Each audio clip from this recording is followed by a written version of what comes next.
God morning. Deep breath.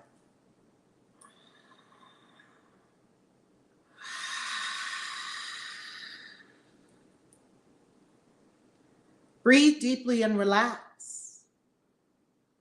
This is our daily morning spiritual practice. This is when we enter the gates of heaven in our consciousness and realize we are one with the Holy One, Source, the creator of all, in all, through all, as all. Thy will be done. Breathe. A deep lung expanding breath. Release with an ah so that you can get in touch with the ah beings who will come to your aid and assistance. Sacred sound, ah. Deep breath, release with an ah.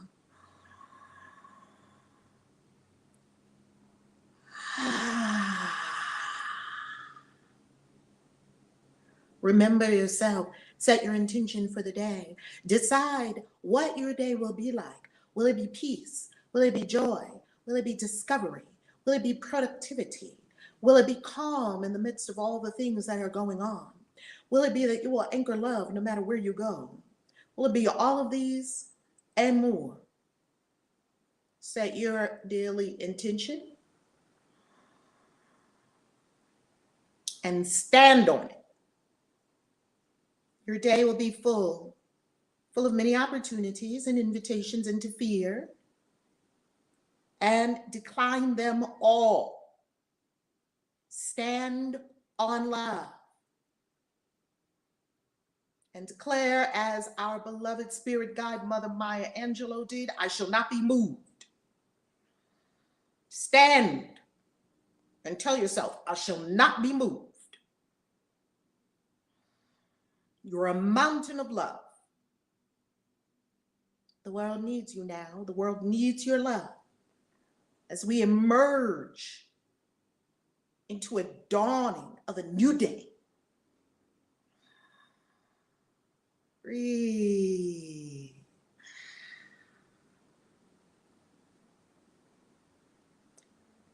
Open your ear gates on the inside so that you may hear from Spirit clearly. Open your ear gates. Open your third eye so that you may be even more clairvoyant. Clairvoyance simply means clear seeing.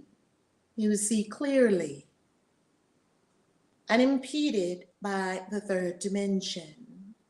You can pierce through and see all things with clarity. Open your connection to Source.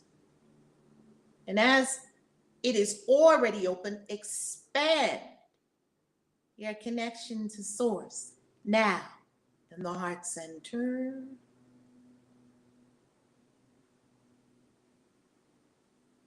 Now open the gates at the top of your head where your crown chakra is. Open the gates in your realization. Crown chakra is always open and vibed up. We must become aware of it. Now look up with your third eye through the open gate of your crown chakra and see your spirit team, the angels. See them, because you're a multidimensional being. You can see into multiple dimensions. See your spirit team, see your ancestors. See them smiling at you, giving you thumbs up and high fives. They're like you're smashing it down there on the third dimension. We got your back. Connect with them. Your angels and ancestors. In dimensions beyond the third dimension, become very accustomed to communing with dimensions beyond the third dimension. Open the portals. Open.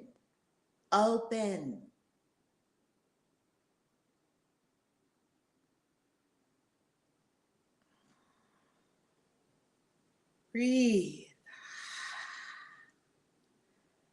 Now make a silent pact with your ancestors that you will ask for their aid, that you will consult with them, that they are powerful allies for you on upper realms and will help you. Make a pact with your ancestors and say, I know I have not asked you for everything that is concerning me on this earth plane, yet ancestors, I understand you are in an exalted position, and I honor you, and I call for your aid, and I honor that I cannot reach God lest I go through my ancestors. For the word says, how can I love God whom I have not seen if I do not love my brother who I have seen, who I see every day? Ancestors, I recognize you as the emanation of God. Thank you, ancestors. I appreciate you. Appreciate your ancestors.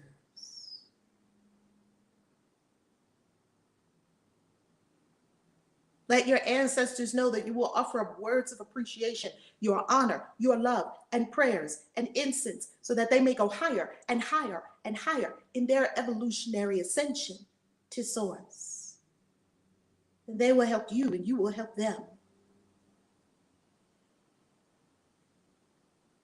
Now give attention to your body, having opened your gates to hear clearly from spirit, to see into multiple dimensions, and to be in complete commune with your ancestors and angels, spirit guides, ascended masters who teach you at night. As you're asleep dreaming, the ascended masters come and steal away your soul as your body rests and rejuvenates, so that they may teach you in their schools. And they safely escort your soul back to your body before awakening. Give thanks and appreciate your ascended masters who are teaching you through your dreams and other means. Appreciation, give appreciation, give appreciation.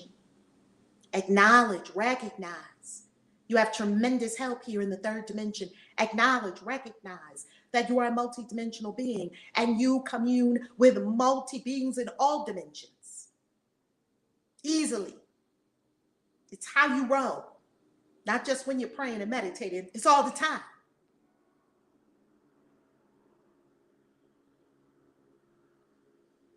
Now scan your body.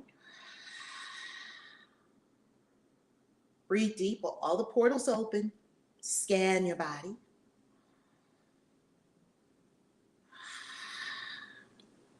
Find any pockets of density or tenseness, tightness, pain, discomfort. Breathe into it. Breathe.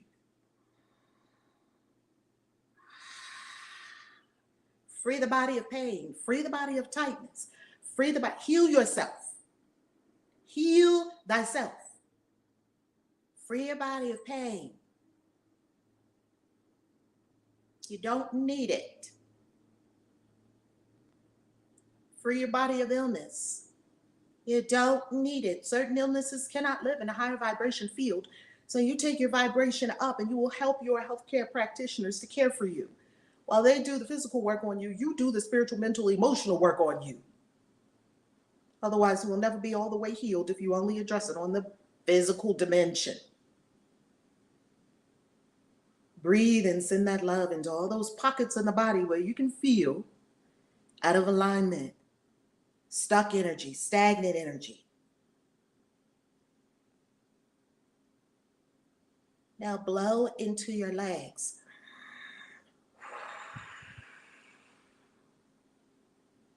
Clearing out all resistance to moving forward, beloved. You know you have big things to do in 2022.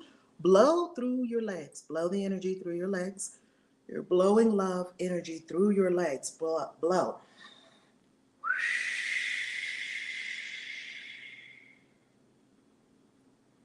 As you blow the energy through your legs, you will feel that your legs are looser, lighter, more flexible.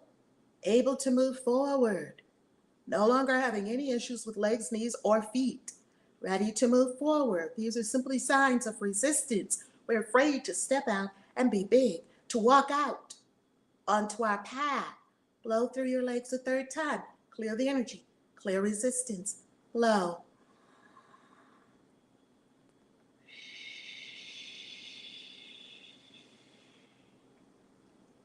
Legs tingling and all lit up. Now we will recalibrate your nervous system with the next 3 breaths. Breathing exercises condition your body and your mind, clear the emotional body, and connect us to source. What could be better than breathing well? Take a deep breath in, fill your lungs, and when you get to the top, hold it. Deep breath in. Hold the breath in, think joy. Smile. Hold it, and release. See, you're holding your breath at the top and you're thinking joy, which means you're implanting your nervous system with joy. Previously, when you were afraid, you held your breath and implanted your nervous system with fear. Now we remove the fear and implant the nervous system with joy. Again, deep breath in. Hold it. Smile. Joy. And release.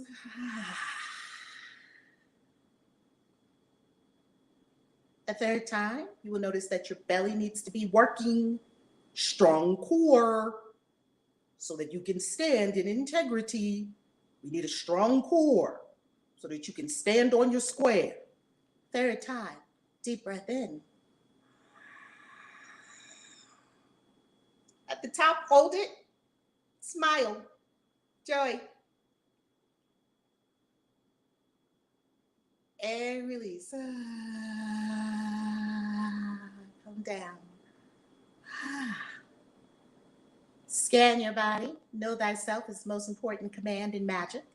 Scan your body. See the tingle. Feel the tingle. Feel the aliveness. Feel the newness. New cells being born right now. They're being born into a higher vibration of love. Old cells are leaving.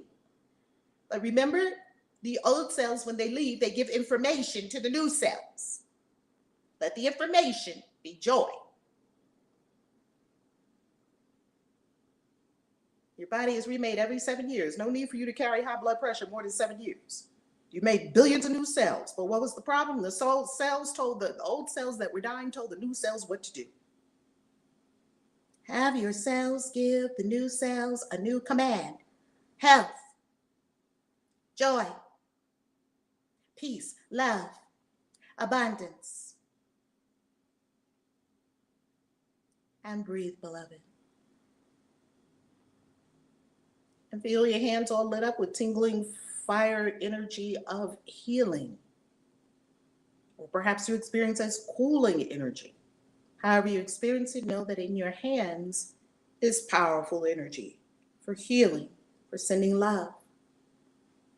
Send it today. Send your love out to people who you care for. Put your hands on people who would like you to do so.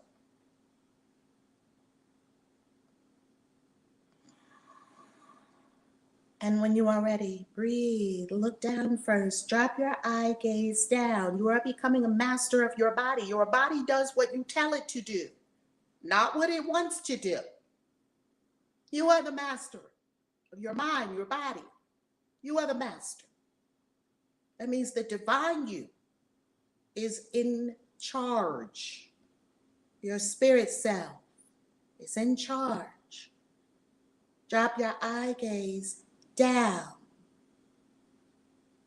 And when you are ready, slowly, slowly, slowly raise your lids. Open your eyes.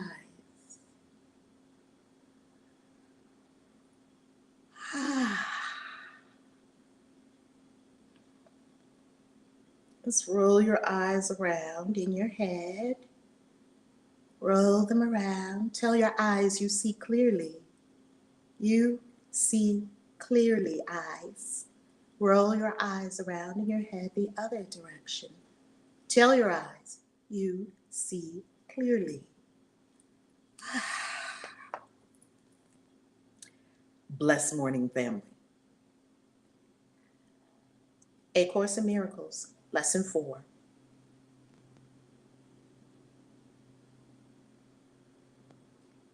Repeat it after me. These thoughts do not mean anything. They're like the things I see in this room, on this street, from this window, in this place. Unlike the preceding ones, these exercises do not begin with the idea for the day. In these practice periods, you're going to have practice today. Begin with noting the thoughts that are crossing your mind for about 1 minute. That's going to be our practice for today. Our practice for today is for about a minute. You're going to notice the thoughts that are crossing your mind. Then apply the idea to them. You see, the first 3 days, we applied the idea to something outside of us, whatever our eyes lighted on. We applied the ideas to whatever our eyes landed on. Today, you're going to take about a minute and look at your thoughts and apply the idea to your thoughts. These thoughts do not mean anything. If you are already aware of unhappy thoughts, use them as subjects for the idea. Okay, what are unhappy thoughts? Let's just give you some ideas of some unhappy thoughts. I'm not enough. How come it's not happening yet? Man, I've been doing this for so long and I still didn't manifest it yet. Oh man, maybe I'm not going to get it. Oh, maybe I'm unworthy. Oh, I should have done what I did. Oh my God, I feel so ashamed. Oh, I can't do that. Oh, I'm overwhelmed. I'm so tired. Oh my God, is this ever going to be over? Oh, they get on my nerves. Oh, this is hard. All your unhappy thoughts. Any thought that doesn't make you happy is an unhappy thought. If you're already aware of them, use them. Say, oh, I'm overwhelmed. Oh, this is so overwhelming. This is so hard. This is so big. Oh my God, I'm tired of doing this. These thoughts do not mean anything. They're like the things in this room and on this street, out this window. These thoughts don't mean anything. Do not, however, select only the thoughts you think are bad. Don't get involved. Just watch your thoughts. I need to go to the store. And that thought does not mean anything. Oh, I hope things are on sale. Well, that thought doesn't mean anything. Oh, what's on Facebook? Somebody was doing something. And that thought doesn't mean anything. Oh, I'm so overwhelmed. Well, that thought doesn't mean anything. These thoughts do not mean anything.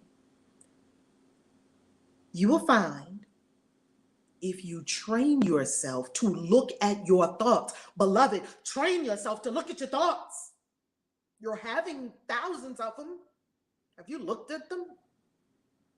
I mean, if you start looking at your thoughts, this is the most bizarre thing, but we're so busy looking out there at everybody else and what they're doing, and commenting on this and commenting on that and running around and going on Facebook and going on this and going on that we don't take a moment to, let me give loving attention to my thoughts. Not so you can find something bad, not so you can find yourself, make yourself into a villain or a bad person. Just for awareness. What's in my own mind? What is in my own mind? You will find if you train yourself to look at your thoughts, you can follow along with me at ACIM, the book, or at acim.org. You will find if you train yourself to look at your thoughts that they represent such a mixture that in a sense, none of them can be called good or bad. They're all jumbled up. They're so mixed up. It's such a mixture. It's just random shit thrown together.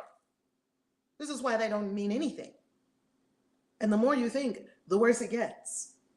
That's why for me, the solution was to stop thinking meditation. It's still the mind, because the whole positive thinking, how far will that get you? I'm not saying that you're not to have elevated thoughts. I'm not saying that you're not to dwell on things that are righteous and good and pure and true, like the Bible says. I'm not saying that you are not to do your best to consider the things that are lovely and peaceful and joyful in your vision, of course. And there's something even better. Because whenever I'm doing something that feels good, it's wonderful, I ask, is there more? Like, am I at the top of the ladder? And they always go, yes, there's more, beloved. There's more. Well, what's even better than positive thinking? No mind, no thinking. Because when you have no mind and no thinking, you are immediately in bliss. You are immediately in bliss, your true nature. Let's continue. In selecting the subjects for the application of today's idea, the usual specificity is required. Do not be afraid to use good thoughts as well as bad. Oh, these thoughts do not mean anything. Oh, look, I got this big, huge deposit in my bank account. Yay! Oh, wait a minute. These thoughts do not mean anything. That's going to be one for me because when I see money coming in, I'd be like, woo, yay! Well, that's a thought. It doesn't mean anything. Do not be afraid. You see that I'm having experiences as we're going through this. Do not be afraid to use good thoughts as well as bad. None of them represent your real thoughts. None of them represent your real thoughts, which are being covered up by them. You see all these thoughts scampering through the mind, all these thoughts, 60 to 80,000 thoughts a day. They are covering up the real thoughts. Wow, you mean all these things I'm thinking, they don't even represent my real thoughts. I'm just thinking and thinking and thinking and thinking and thinking and thinking. And I haven't gotten to my real thoughts yet. The good ones are but shadows of what lies beyond. Dang, the Course is telling me even my good thoughts are shadows. And shadows make sight difficult. Dang, if I'm looking at the shadow, I can't see. The bad ones are blots to sight. So the good thoughts, they're shadows. And dang. And the bad ones, they just straight up blocking your light and your sight and making seeing impossible. You do not want either. You don't want a shadow and you don't want a block. But dang, I just need a deep breath for a moment.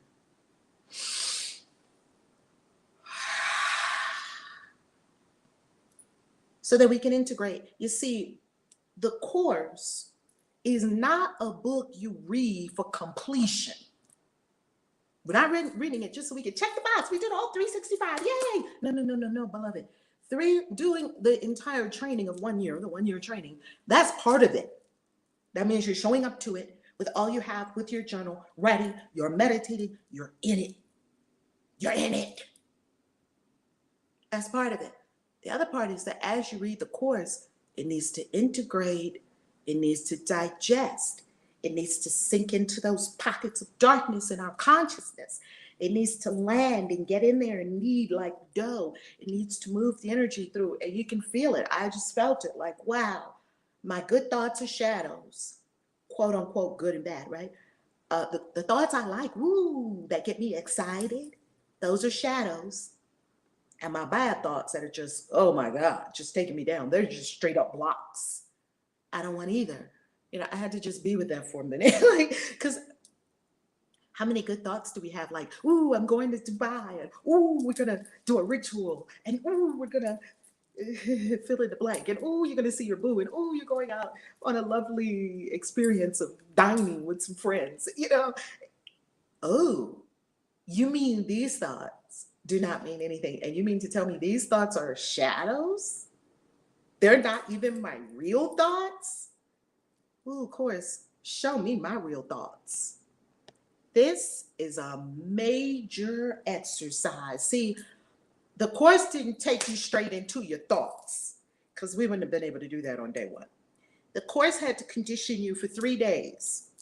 First, you had to look at everything around you and make a disclaimer. Second, day 2, we did it again. We looked at everything around us and we made a disclaimer. And we were coming closer and closer and closer to our thoughts because what I see doesn't mean anything. Then we got, I've given the meaning to what I see. Then we got to, I don't understand anything I see. Now we're coming to my own thoughts. I'm going to look at my thoughts and I'm going to say, wow, these thoughts don't mean anything. And I'm having a lot of thoughts. I'm spending a lot of time thinking. This is a major exercise and will be repeated from time to time in somewhat different form. The aim here is to train you in the first steps toward the goal of separating the meaningless from the meaningful. Thank you. Please, Spirit, show me the meaningful, because I'm not going to dwell in the meaningless. It is a first attempt in the long-range purpose of learning to see the meaningless is outside you and the meaningful within. Wait a minute. Wait, hold the phone. We got to do this sentence again. It is a first attempt. See, you're a baby. We're all babies, toddlers getting ready to walk. We're God's baby toddlers, and God and the angels and our ancestors and our spirit guides and all of our ascended masters, they're helping us, and we get up and we take a step in spirituality, like, yay, come on. I mean, you have so much help.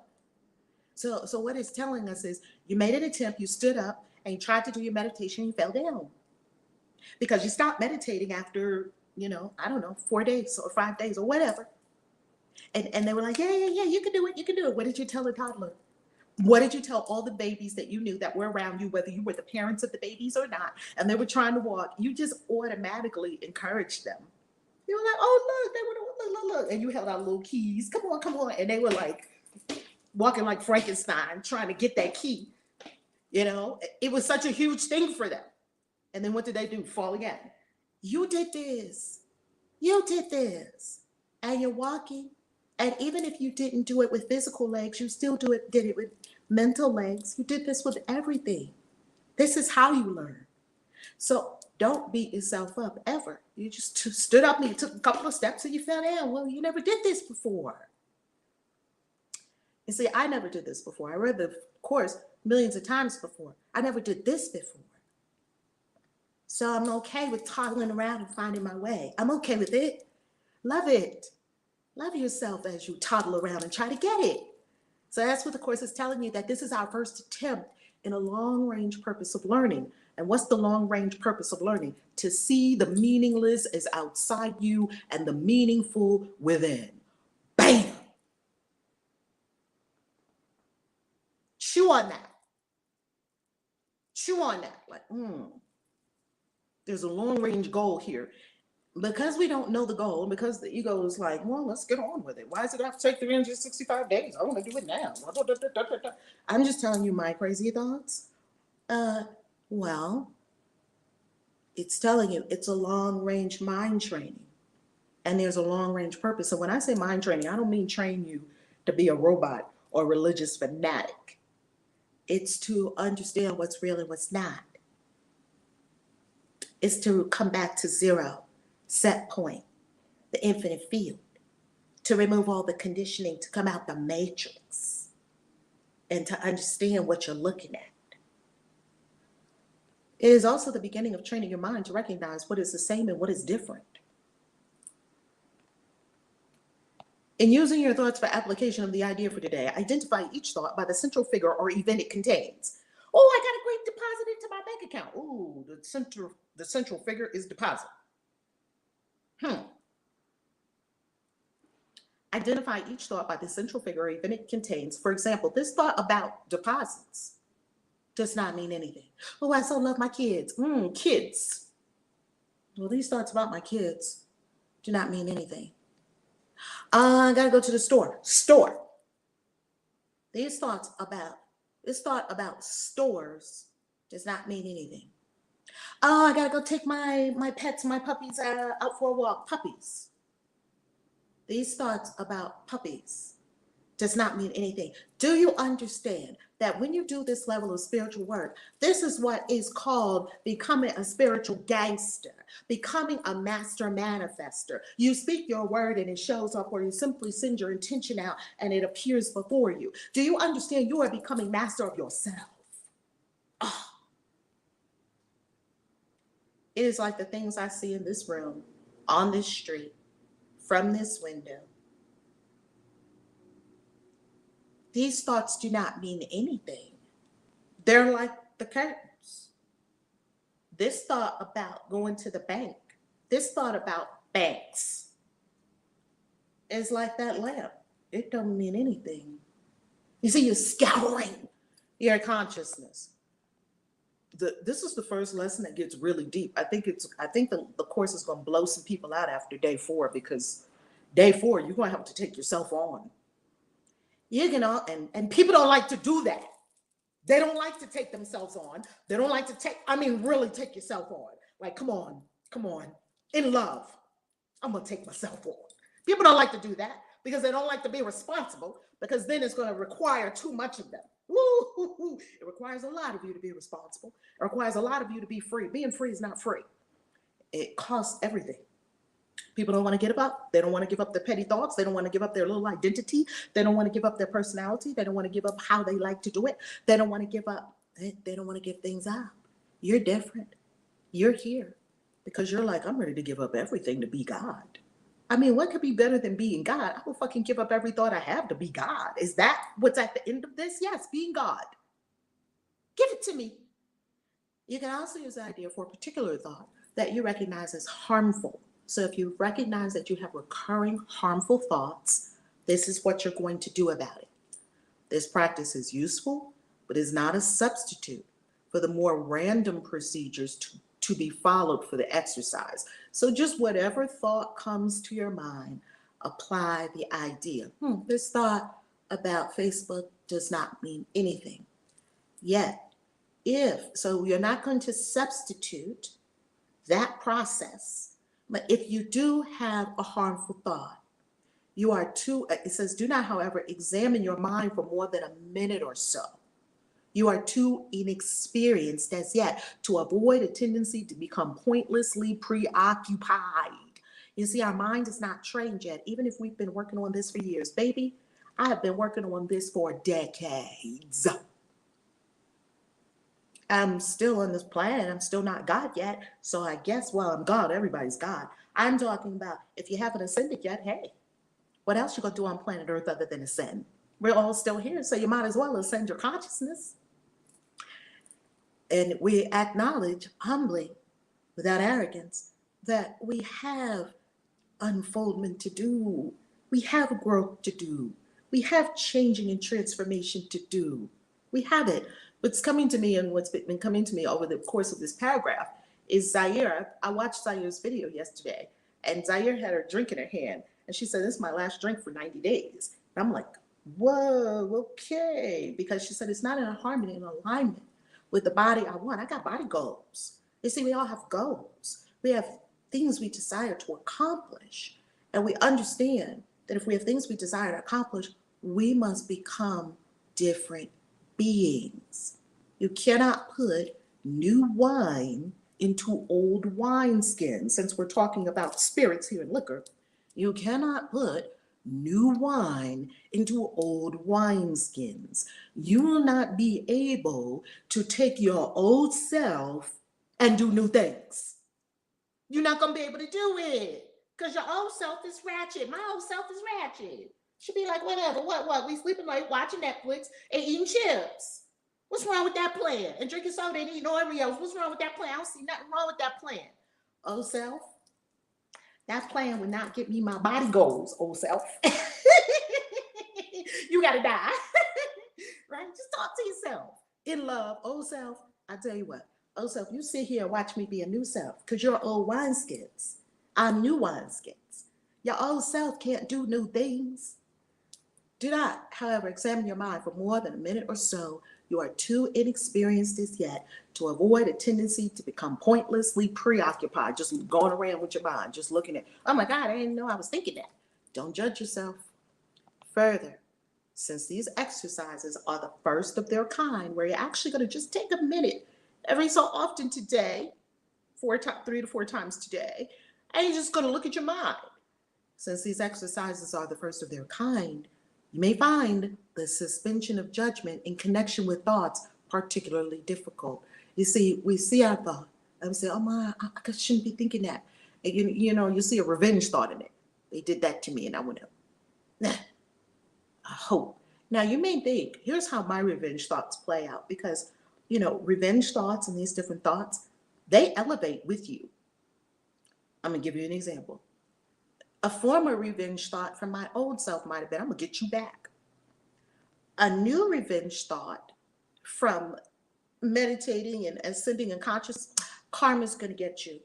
Well, that's still a revenge thought, but the ego is listening to what you're doing, and we call that a spiritual bypass, or we also call it deceiving yourself to think you ain't getting rid of revenge, you just changed the wording.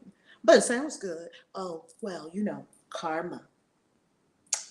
That's all I'm going to say. Just karma is a mother. You're wishing something bad on someone. That's what you're doing. Tell the truth. Be honest. And we're going to stop deceiving ourselves. Is it okay? Like, if we tell the radical truth, I don't like you. I don't like what you just did. I'm jealous. And I hope something bad happened to you. You're not telling the other person that. You're telling your own self the truth, because you cannot create another person's experience. So you can't create that person's karma either. That person is creating their own karma. At least if you say that, you acknowledge, well, I just said the truth, and I relieved myself. Since these exercises are the first of their kind, you may find the suspension of judgment in connection with thoughts particularly difficult. Don't judge your thoughts. Just watch them. Do not repeat these exercises more than 3 or 4 times during the day. Don't overdo it.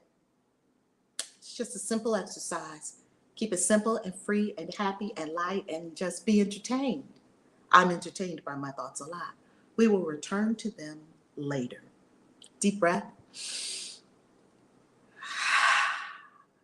Raise your hand, and mods in the room, can you bring folks up for our discussion?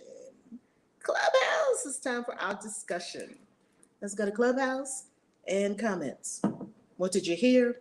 What's going on for you? What did you hear? What's going on for you? Who's first?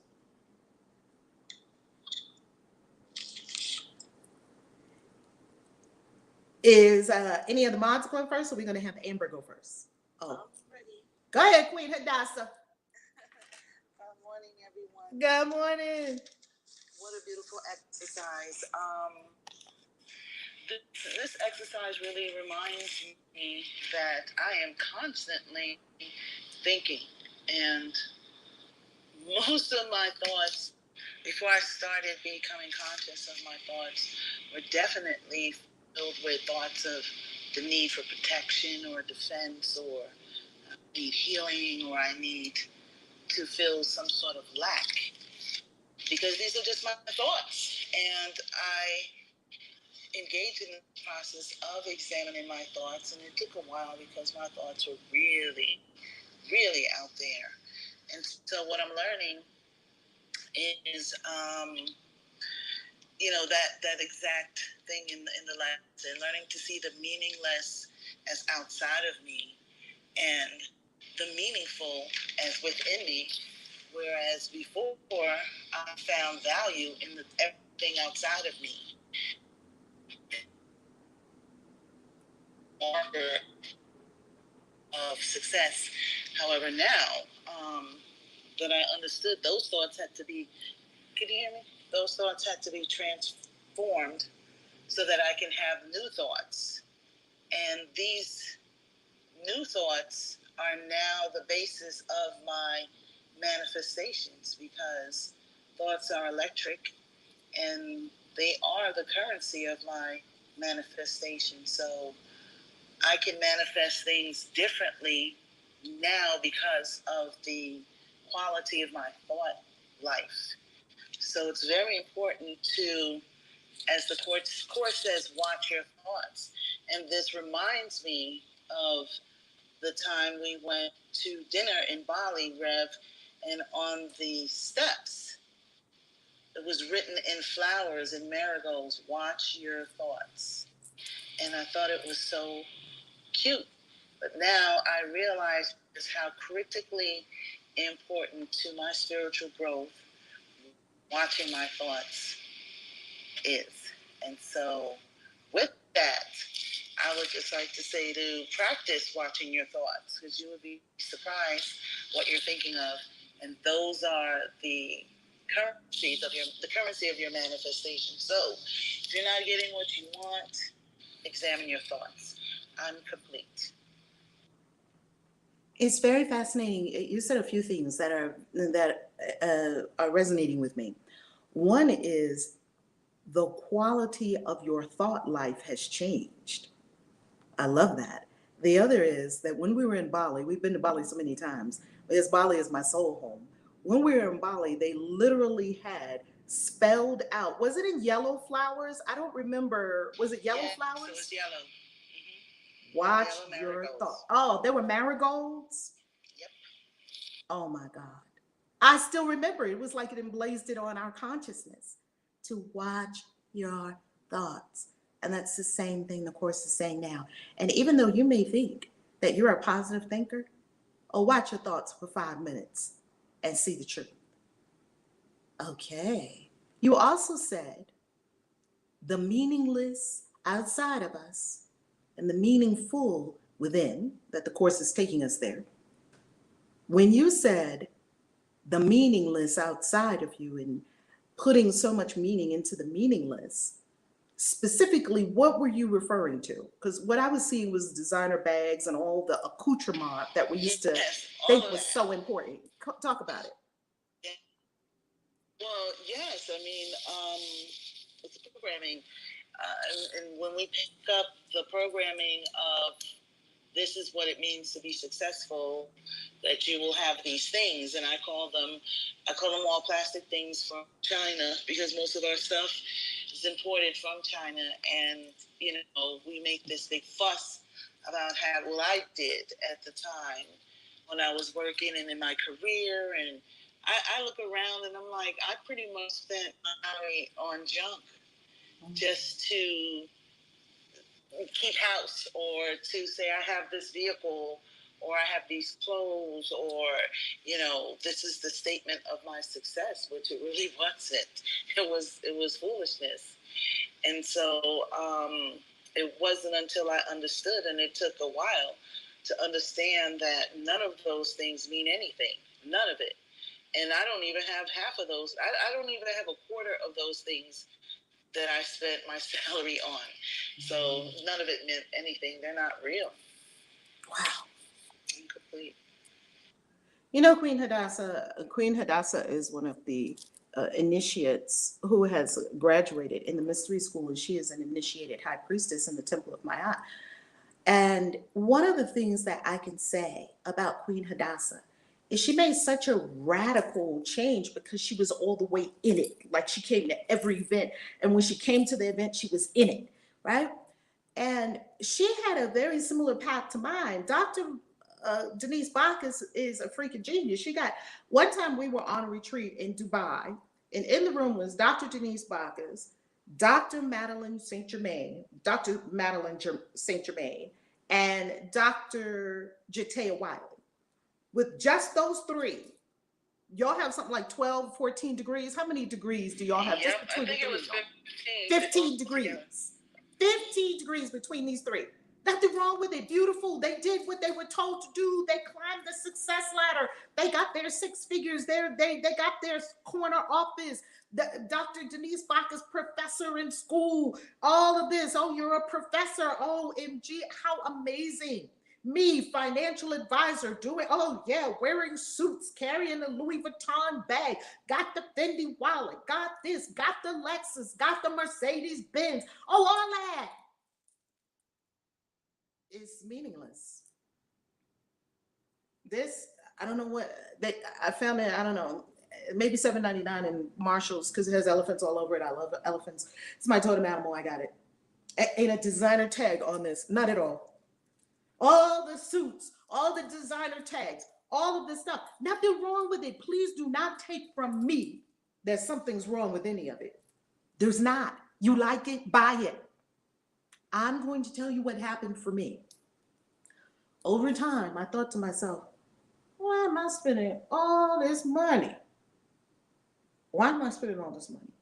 Right now, you can go get a Birkin bag, and I'm going to tell you something. I really consider getting a Birkin bag because I love designer purses. I love cute purses. Oh, I love all that. I love all of it. I like watching all those luxury influencers. Oh, that's all lovely. At the end of the day, it means nothing. Solomon told you it's all meaningless. Solomon said it in the Bible. The Course and the Bible are saying the same thing. Solomon said, and after all that striving, this was the richest man who ever lived. If you look at Solomon's treasure in gold, diamonds, rubies, pearls. He had treasures from the sea, pearls. He had treasures from everywhere. The richest man in existence. What did he tell you? He said it's nothing and it's striving after the wind. You run after the wind. Can you catch it? That doesn't mean you shouldn't have nice things. You love a designer purse, $2,000, buy it. I started to buy a Birkin bag, and then something in me was like, $60,000 for a Birkin bag, $60,000 for a house. You know, and it wasn't so much what else you could buy with the money. I started to examine myself. Well, why do you want that? Why do you want that Louis Vuitton bag? Because it's a badge for me. I'm not talking about you or anyone else. I'm talking about me and what I experienced. It was a badge. A badge of what? Success. I made it. I'm successful. I have money. For me, it was a cover for unworthiness. I don't know what it is for you. You must decode that. For you, it could be the best thing ever. For you, it could be fun. Maybe you're a fashion influencer, a luxury influencer. Maybe you got the bag for free and you're telling people to up-level their life. That's beautiful. You see, the meaning I had given it was some kind of success notch. It was some kind of cover for a deep sense of unworthiness. It was me trying to prove something. To who? I don't know. Because see, deep in myself, I didn't believe it. I had to go deep in and say, what's really going on, Valerie? Because you just spend money. You just spend money. You just spend. What's going on? What's really going on? Yeah? Who else? Queen Hadassah, what was your unfoldment with that? That is on point, because at this point in my life, I really don't want. I love nice things. Trust me, I love the nicest, most beautiful, exotic, fantastic things. I've just transferred those desires into fabulous experiences. So, when I tell people I keep a suitcase packed, I keep one packed for cold weather and one for warm weather, so I can just grab and go. And I couldn't do that when I was bogged down with mortgages and car payments and all kinds of things. I gave up a lot to have the peace in my life right now. So I used to have these thoughts of what I needed to have and what needed to be in my life too, and I'm looking at other people. I'm like, oh, they have that, so I need this. None of it came from a place of love or, this is what I truly want. It was all about comparison and keeping up with Joneses. And I didn't think I was that kind of person, but lo and behold, there I was trying to keep up with the Joneses, and it was exhausting. And I just one day gave it all up and never looked back. And I enjoy my life thoroughly today. Thoroughly. I'm complete. Oh, I love that. I love that. And family, please don't hear from this message that you can't enjoy your life with luxury goods. You certainly can. But please don't buy luxury goods and not examine your consciousness for what's really going on. And what is the story? What's the meaning that we've given to all these things outside of us? Maybe your thing is not luxury goods. Maybe your thing is technology. Got to always run and get the latest technology. Maybe your thing is tools. Got to run and go get the greatest tool. Maybe your thing is cars. Got to run and go get this car, that car, that car. Where's the hunger coming from? You see, I had a hunger deep in my soul. And that hunger was for God. Woo! And when I found God, I was like, maybe I buy it, maybe I don't. See, everybody has a God-shaped hole in them. And the only thing that's going to fill it is God. But we keep thinking we're going to fill it with sex and fill it with food and fill it with sugar and fill it with buying things. Oh, I got the God box, and keep buying shit. And you're still not full, and you're not fulfilled, and you're wondering, well, how come I'm not filled up yet? Because you keep trying to fill a God-shaped hole with things that ain't shaped like God. Ooh, thank you for that word. I need to just stand up for a minute, because I'm telling you, I did it.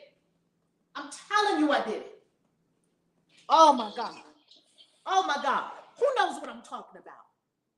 I know exactly what you're talking about, because for me, my thing was people. And it came from always feeling as a child rejected, abandoned, not worthy, not good enough. And when you said that, I just had a realization. I was like, damn, I do that with people. Like I will try to find like the best people that I could possibly find and get them to love me. And those are like my trophies. It's like, yeah, I will figure out a way to maneuver my way to the top to get the best seat at the table. And it's all from feeling unworthy in the past. It's like, oh, well, I'm worthy now. Look at me now. So for me, I could care less about a lot of things. I don't have any designer shoes, purses, cars, any of those things. But I got designer people, baby. I'm like, damn. I don't have designer purses, designer shoes, but I got designer people. Oh, my people, they fly. They fly. They got jets. My designer people, my people, they got jets. They got limos. They got it all. Helicopters and horses and all of the tinkers and toys. And I'm like, they have all the things. Who I'm associated with, but I don't have a desire to have those things. My God. I just want the people with the things. Ooh, that's so delicious. I want to eat that on a plate. Do you see that we get more transformation? That's isn't that delicious? Oh my God. Come on. Good morning. Come on, Divine Lady Then Hassan, Queen Vashti. Come on, get in on this conversation. Talk to us. That hit the nail right on the head. And I wanted to, because I had my things too. And it wasn't necessarily designer, but my thing was shoes. Even now today, when I see the old crew, everybody look at my feet first. Because my feet was always flat. Always. But as I got a hunger to find the truth, I stopped buying shoes. And then I looked up one day and I was like, damn, I ain't got no shoes for them. I didn't have anything to wear. But you are correct when you say that once you find that hunger for the truth or for God or for your spirituality, like it's a ravenous hunger and you're trying to, get to the bottom of things, those old things that you had a hunger for no longer matter. And I really went from one polarity to the other because I was obsessed with shoes. And I went all the way over to those things don't matter. Those things don't matter. And I stopped buying them. And then when it got time to go somewhere, I had nothing. We have to find a harmony, a harmonious way of living so that we're not naked, but, we don't put so much emphasis on obsessing with these items, whatever it may be, shoes, designer purses, people. I love that, Dr. Chataya. That was cute. Designer people. She got designer people. I don't got no designer shoes and none of that, but I got designer people. Okay. I love that you recognize that within yourself. So yeah, even though I said, okay, those things don't matter and I don't need to buy those things, that wasn't the correct answer either. That's right. That's right. That wasn't correct because I went from one end of the polarity all the way to the other one. Yep. And where we want to be is somewhere in the middle. Yep. That's right. That's right. Yeah. Oh my goodness. I'm complete. Oh my goodness. We got to get a couple of these messages on Facebook and YouTubers. Love Tubers. Love Tuber said trophy love. Ain't that the truth? She said that designer people, right?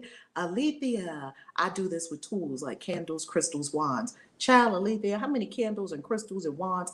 Oh my goodness. Talk about it. Why are we doing all this? And we're just spending all this money. Okay. Soul Whisper said, me too. Alethea said, the heels I love but don't wear, or earbuds. Okay. So here's the deal. We're not telling you don't buy it. That's not the message. We're telling you, adjust your spirit. You see, Christ said something so profound. He said, seek ye first the kingdom of heaven, and all these other things will be added unto you. Everything will come to you. Everything you need. People will be giving you things. You'll see something. You'll buy it if you desire it. You no longer need it. You don't have to have it. Your whole paradigm about it changes. You could have it. I had so many purses, and those purses were really cute. And I was like, where are you taking these purses? I'm traveling the world. You can't travel the world with 50 purses. And guess what they told me? Because y'all saw all the cute purses. Y'all saw all the things in that closet. I intentionally did that closet tour to show you, you can have all those things if you want to. Create your dream closet. Get all the shoes, get all the purses, get all the coats and cute. I love it. Get all the earrings y'all saw. I got 70 pair earrings. I didn't get rid of my earrings because they're easy to carry around. One day maybe I'll just give, but I tell you what, if somebody said they like these earrings, Kaisi, you know they're around me, Kaisi, I'll take them off and give it to you. And see, no attachments. These things are meaningless. And that's what the Course is showing us today, that these things are meaningless. Yeah, don't obsess. If you can't live without it, you got a problem. If you have to have it, acknowledge you have a problem. If you think too much about it, just look at your thoughts. Are my thoughts always going in that direction? Well, these thoughts don't mean anything. Who's next? Come on, who's next on stage? Is it Amber? Good morning. Hi, can you hear me okay? We can hear you perfectly, Amber, and on YouTube and Facebook, we're listening to our Clubhouse participants, and we love that we can hear everyone and we can see all the comments on YouTube and Facebook. This is one big family doing it together every morning. Come on, talk to us.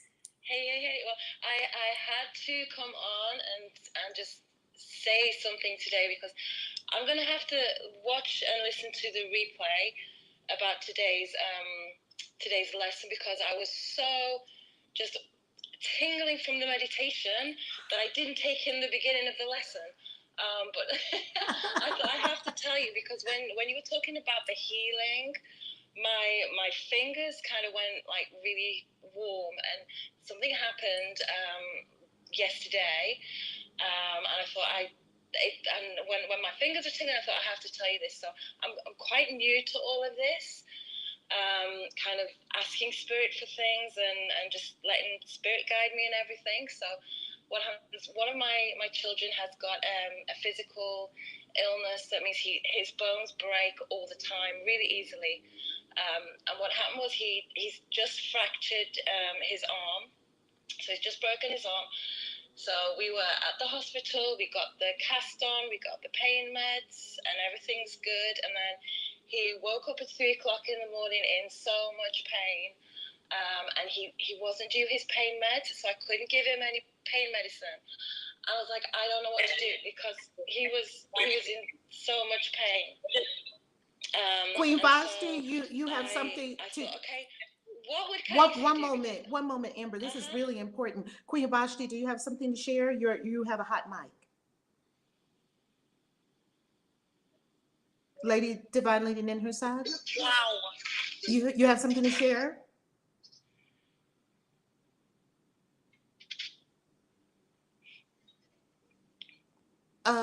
Queen Hadassah, can you message your sister? Okay, she's calm again because we want to hear everything Amber's saying. Continue, Amber. I'm sorry. Okay, so it's 3 o'clock in the morning. I can't give him pain meds or anything, and I'm like, what would KEC do? Because I've been watching your YouTube, and for a few months now, I've been watching you on YouTube, seeing you on Instagram, and I was there, like, I felt completely helpless, and so I just thought, okay, Spirit, what do I do? Please just tell me what to do. And so what I actually did was I sat with him and I said, okay, this might sound a bit weird to you, babe, but I'm just gonna pray.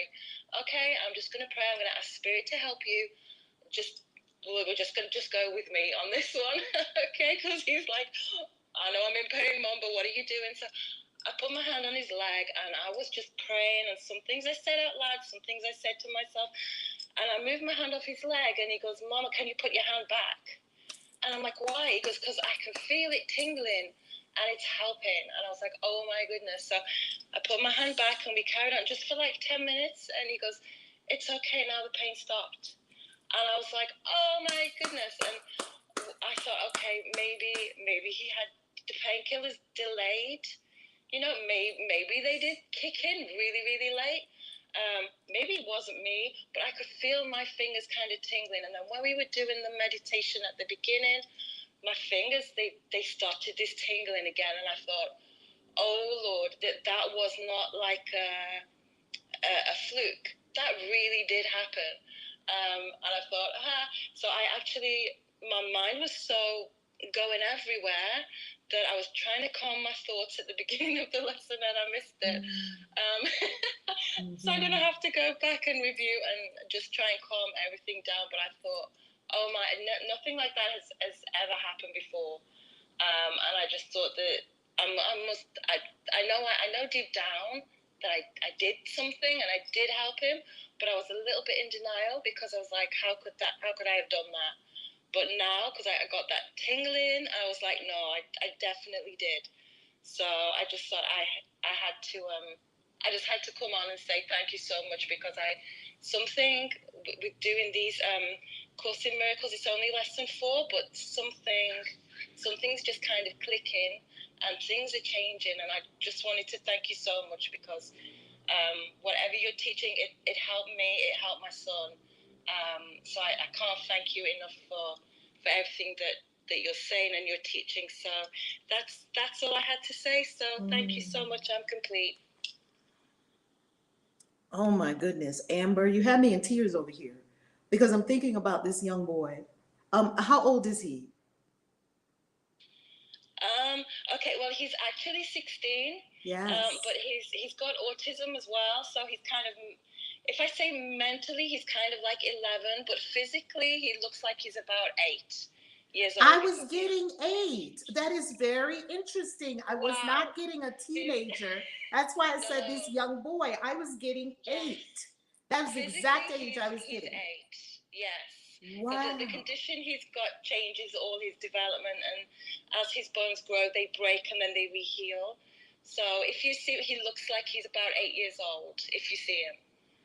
I have to tell you something about this soul. This is a very advanced soul who came in with very advanced lessons because many beings would not be able to handle that. They would not be able to handle what he can handle. This is a very advanced soul you're dealing with. And this soul came in with some major lessons of ascension, and deal with this soul on a spiritual level while the doctors deal with him physically. Because what we know is doctors don't deal with people spiritually. Most doctors, anyway. That's not what their training is. That's not what they're there for. If your arm breaks, the doctor has to set your arm. And we're very thankful for that. So while they tend to him physically, you tend to him spiritually. Yes? Yeah, that's I remember as well, something that you've just reminded me of when he was born. Because before he was born, they told me he's not going to make it. They could see he'd already broken bones before he was born, and they said he's not going to make it. So just get rid of him. And I was like, no, it's up to him. If he's going to make it, he's going to make it. And you know what? He made it. And as soon as he was born, I was like, this is why I'm here. Because I've always wondered, like years ago, I always wondered, why am I here? Why am I on this earth? What am I doing? And it's always been a question. But as soon as he was born, I was like, here's why I'm here. Mm-hmm. It felt like I'm here to look after him. I've got other children. I hate to say it, but I never felt that immediate, whoa, this is why I'm here when I had my other children. But with him, there was something about his birth. There was something about him when he arrived. I was like, this is the purpose. This is why I'm here. It's to look after him. And if he didn't, I thought if he didn't want me to look after him, he would not have made it. But he made it, so I'm going to look after him. And that was a really strong thing I felt when he was born. So thank you so much. So I'm complete. Wow. Amber, thank you so much for sharing that with us, because I'm stunned and I'm appreciative. I'm so appreciative. And I'm humbled and I'm awed at what Spirit can do, because I cry a lot. Because Spirit is using all of us to heal this little boy. Oh, and that's so beautiful. That is so beautiful. I mean, I'm awed at God. Like, how did Spirit know to put you here? We don't know. We don't know. We don't know where our good is going. Just send out your good. You don't know where it's going. Somebody needs your love today, but you want to be mean and mad at people. But what if your love is going to this little guy? What if that's where your love is going? We can't hold back. The world needs your love. We need your love. Thank you so much. You bless my soul, Amber. You bless my soul. Because now you know you have healing currents and divine current in your hands that you can lay on him at all times, at any time. You have access at all times. We all have access to the divine. Use it. Use it. Who's next?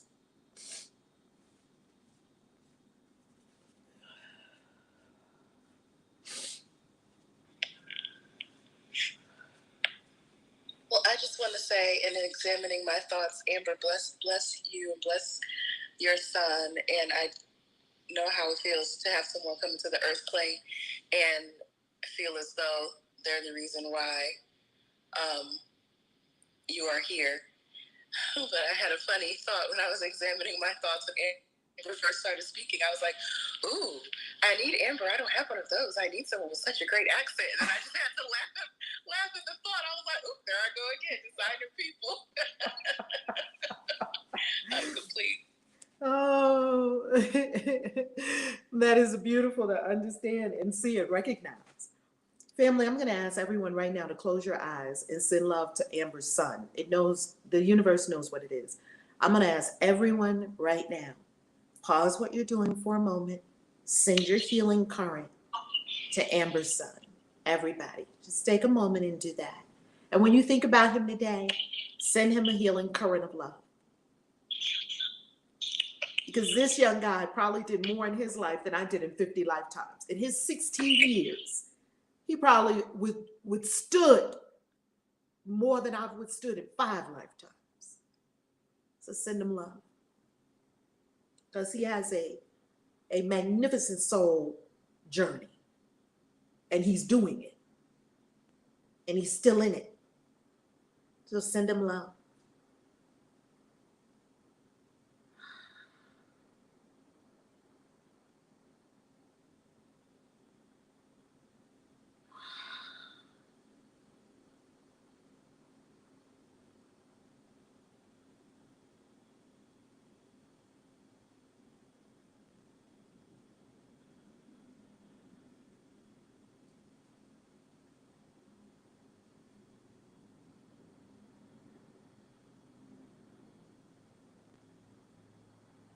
Ashe. Thank you, family. There's no use in being in a community of healers and card readers and witches and wizards and warlocks and magical beings and spiritual practitioners and energy healers if we're not using it. Who's next? Y'all just put me in my place, I'm telling you. That's so beautiful. I felt all those currents, and at the same time I said, and you over here mad about something petty. Put your life together. I had to straighten myself out.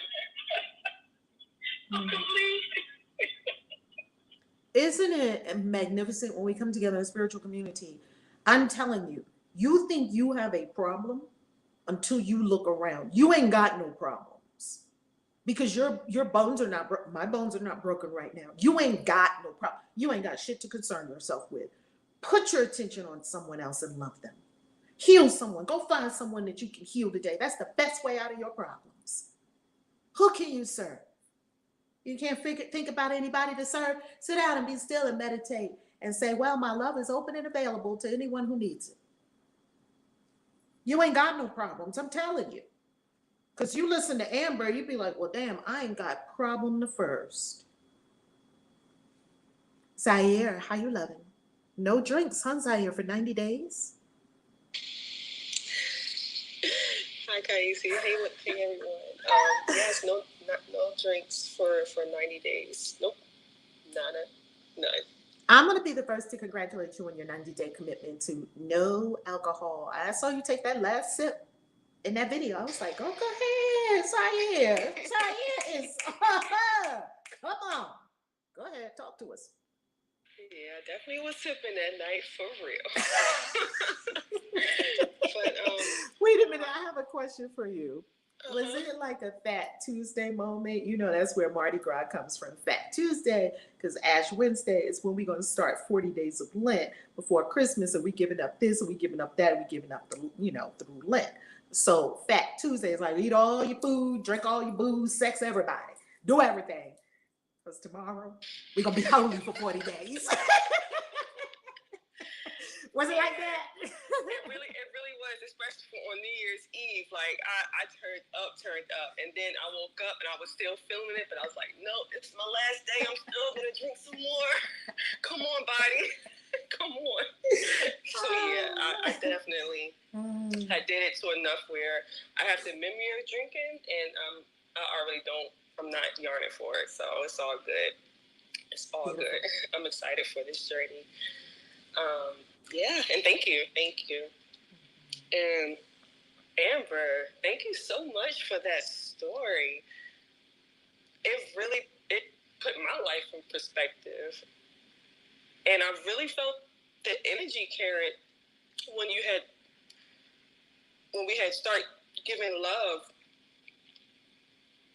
For the first time, I actually felt, well, I mean, I typically can feel the energy coming from me, but this is the first time I actually saw color. And it kind of stopped me in my tracks, because I typically, like, I have to visualize myself, but it just kind of happened naturally. And I never saw this color coming out of me going towards, like, where your sun is at.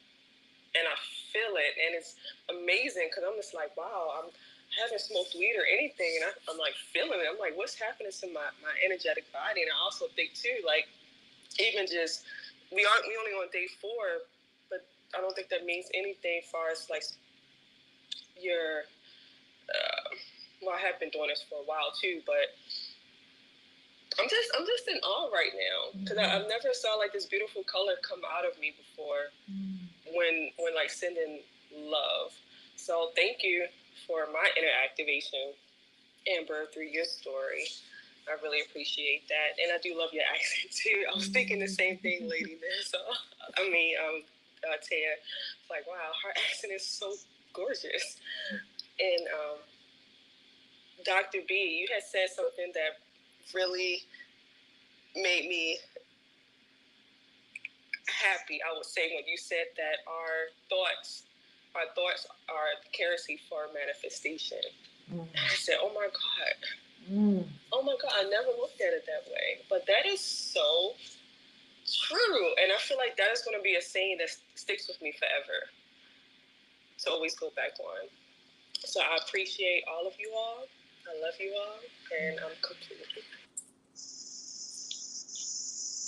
That is beautiful. That is beautiful.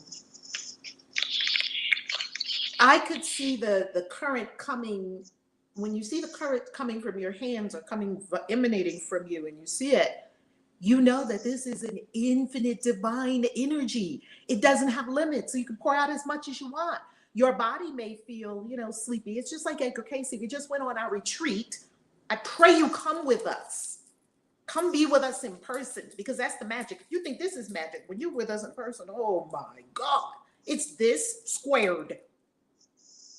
We were at Edgar Casey in Virginia Beach for our winter solstice ritual, honoring the currents and the tides and the seasons. And when we went to the Association for Research and Enlightenment, where Edgar Casey, he was the sleeping prophet. He would lay down. They showed us the bed he used to lay down on. It looked like nothing. It looked like a regular old twin-size bed. The man would just lay down. And they would ask him questions. He would go into the quantum field where all answers are. Some would call it the Akashic record. But that Akashic record, that phraseology is somewhat new. It was just coined, I think, in the 19th century. It's not extremely old. The Akashic record. He was going to the field where all information is. Everyone has access to that field, but everyone will not do what is required to refine their consciousness so that they can easily enter the field and get all answers for yourself and other people. So he would lay down and close his eyes and go into the infinite field, and then they would ask him a question and he would just speak the answer. And it wasn't him. And after a while, his body would start to it was a lot for his body. And they kept telling him, you can't keep going in for hours. He would be in there for like hours in a day. And they were telling him, take a break. He couldn't. He didn't want to. That was why he was on the planet. As Amber says, she knows why she's on the planet. I know why I'm on the planet. You know why you're on the planet. Edgar Casey knew why he was on the planet. He wasn't on the planet to preserve his physical flesh. He was on the planet to live in the infinite field 8 hours a day. And he would pluck the information and he would give the information. And now we have 14,000 psychic readings. I don't know if you understand that this man is the most documented psychic in all history. Period. End of story. Because they asked him a question from a letter from someone. How do I heal tuberculosis? And he went into the quantum and he said, for this person, I'm seeing this and this and this. It would be different things for different people, even though they may both have eczema. And he said, I'm seeing that this, and they would just write everything. He said they didn't have computers. They didn't have a recorder just to record everything he said. They wrote down everything the man said. And then they sent the letter by mail to the person. And then the person would do exactly what he said, and they would be healed. And he did it thousands upon thousands of times. And you have all the readings right there sitting at Virginia Beach. I don't know why you wouldn't make a beeline there and at least see what he's talking about with regard to your own self. If you have arthritis, why wouldn't you make a beeline there and at least see what he says? I don't understand why people don't make a beeline to what you tell me there's a spiritual place. I'm going to make a beeline straight there because it's probably the answer to the thing that you have been wrestling with. Because the thing you've been wrestling with, obviously you can't solve it because you haven't solved it yet. If you could solve it, you would have already solved it. So can we all acknowledge, I can't fucking solve what's wrong with me or what I think is wrong with me. You can do the work and you know that there's some help for you in the universe. There's some current that you can tap into. There's some spiritual tool that you can tap into that will, the answer is somewhere. Go get your answers and stop thinking that you can get everything on Facebook and YouTube. That's why I applaud all our peeps that always come to our events. Come to the events. I love everyone that's always coming to the retreats because you cannot get everything virtually. Who's next? I wanted to share that I had a very similar experience as Tania. Now, I always say sending light and love, but that I feel like was the first time I actually did it. I don't know, it was different. When we had that moment, I also saw color and it was yellow and it felt like it was coming from my solar plexus. And OMG, mine was yellow too, coming from my hands. Very interesting. Wow. I had a yellow color, a little greenish, bluish yellow. Ooh, we all had yellow. That's a very interesting current. I'm going to be with that today. Okay, continue. I just wanted to say thank you because when you were speaking, you said instead of being mean and mad at people, how about you send somebody some love? And it was just, I don't know why that sentence just felt like it shook me. And it was like, how often am I mad about something so little, so small, so irrelevant, so not even important, and I put my energy in that, in the wrong frequency, when I could totally, easily, in that moment, if I feel that tinge of irritation, take it instead and transmute and transform that energy into what I say I'm always doing, sending light and love. I say that so many times during the day, but how often do I actually focus on doing exactly that? So thank you for the opportunity. Amber got all of us today because Spirit was like, wait a minute, y'all think y'all got problems. Sit down, I'm gonna show all of y'all something. Because ain't none of y'all got what this young man is dealing with. Rev, you're muted on our end if you're speaking. Oh, I sure was speaking. Thank you so much, Harmony. That Spirit gave us all a sit down today. Like, y'all think y'all got problems? Sit down and listen to this. You see, because we're so consumed with ourselves. And how am I going to pay this? And how am I going to do this? And how am I going to do this? And how am I going to go there? And what is all meaningless. And look at this young man here with this incredible soul mission. Just a few moments of sending love to this person takes all the thought off of you. That's why Christ could heal everyone, because he wasn't consumed with himself.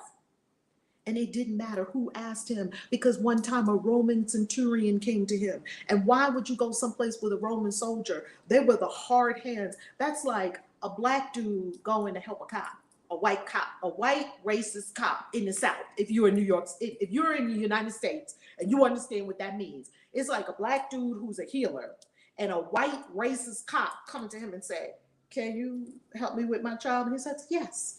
That's what it was like when that Roman centurion came to Jesus. You got to put these things into context. And the other Jewish people was like, fuck off. And Jesus was like, yes. He started to get up and go to the man's house. He never asked any questions.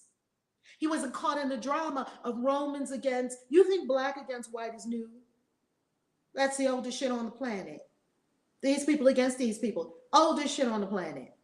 Romans against Jews. We like to do that. We like to get into these race wars and dramas.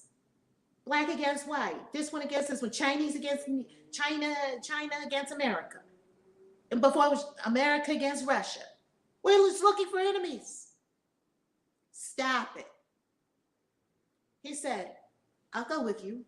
And guess what the Roman centurion said to him? Ooh, we know the story. He said, no.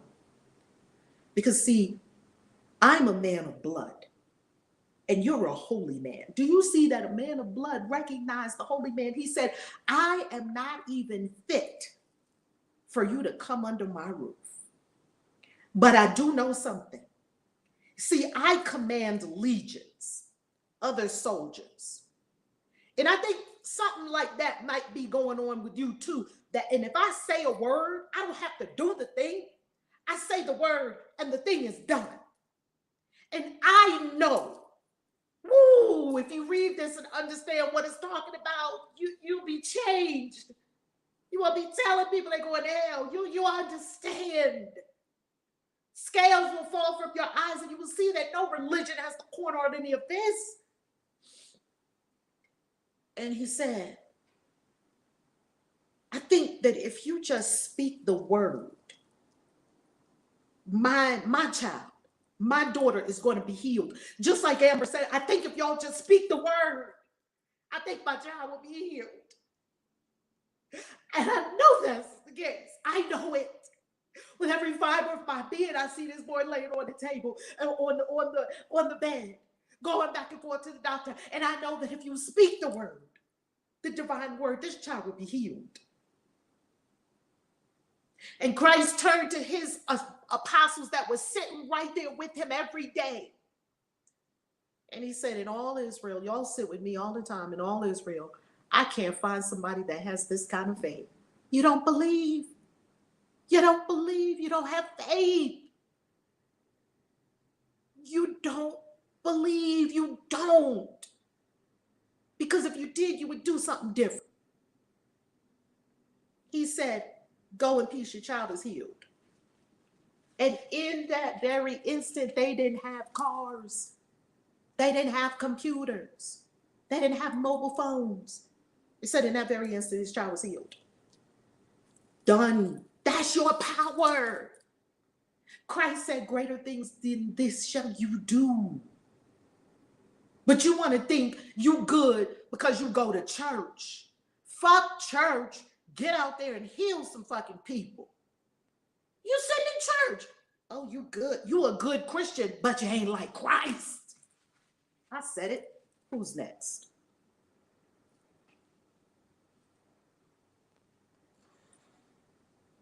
If you can't say amen, you better say ouch. I'm laughing so hard. That's right, Kaisi. That's right. You know why? Because these fucking Christians be coming for us, and it's madness. It's dumbassery. If you were like Christ, you wouldn't be coming for nobody's throat. Somebody sent me a message on Instagram. Do y'all remember Emir Otto? Zaire, you know Emir Otto, right? Remember Emir Otto? Yes, ma'am. I definitely remember him. He's our friend, right? He's our friend. Emir Otto gave me he had an Instagram message, an Instagram comment on one of the posts. And it said, you know you've arrived when Bishop so-and-so preaches a whole sermon about Reverend Valerie Love, the Christian witch. And I laughed. I thought that was so funny. I was like, oh Lord, they've graduated from putting this witch on blogs while you're busy writing blog posts about me. Fucking get up and heal somebody. You writing a blog post about false prophets? Where's that in the Bible? Where they do that at? Where do no, really, I'm taking the fucking Christians on because y'all are out of control. Going in people's feeds, you going to hell. You can't be a Christian witch. I'm praying for your soul. Putting bad comments on how to be a Christian witch, the book on Amazon. Ain't never read the book. If you have the book and the book helped you, give a review. I'm coming for you. Because you know why? You're not like Christ. No, Christ didn't do that. You will never be able to convince me that you're a Christian. Never. I will preach sermons about me. While you're preaching sermons about me, I'm over here meditating and seeing who's the next person I can serve. I'm not thinking about you at all. And guess what?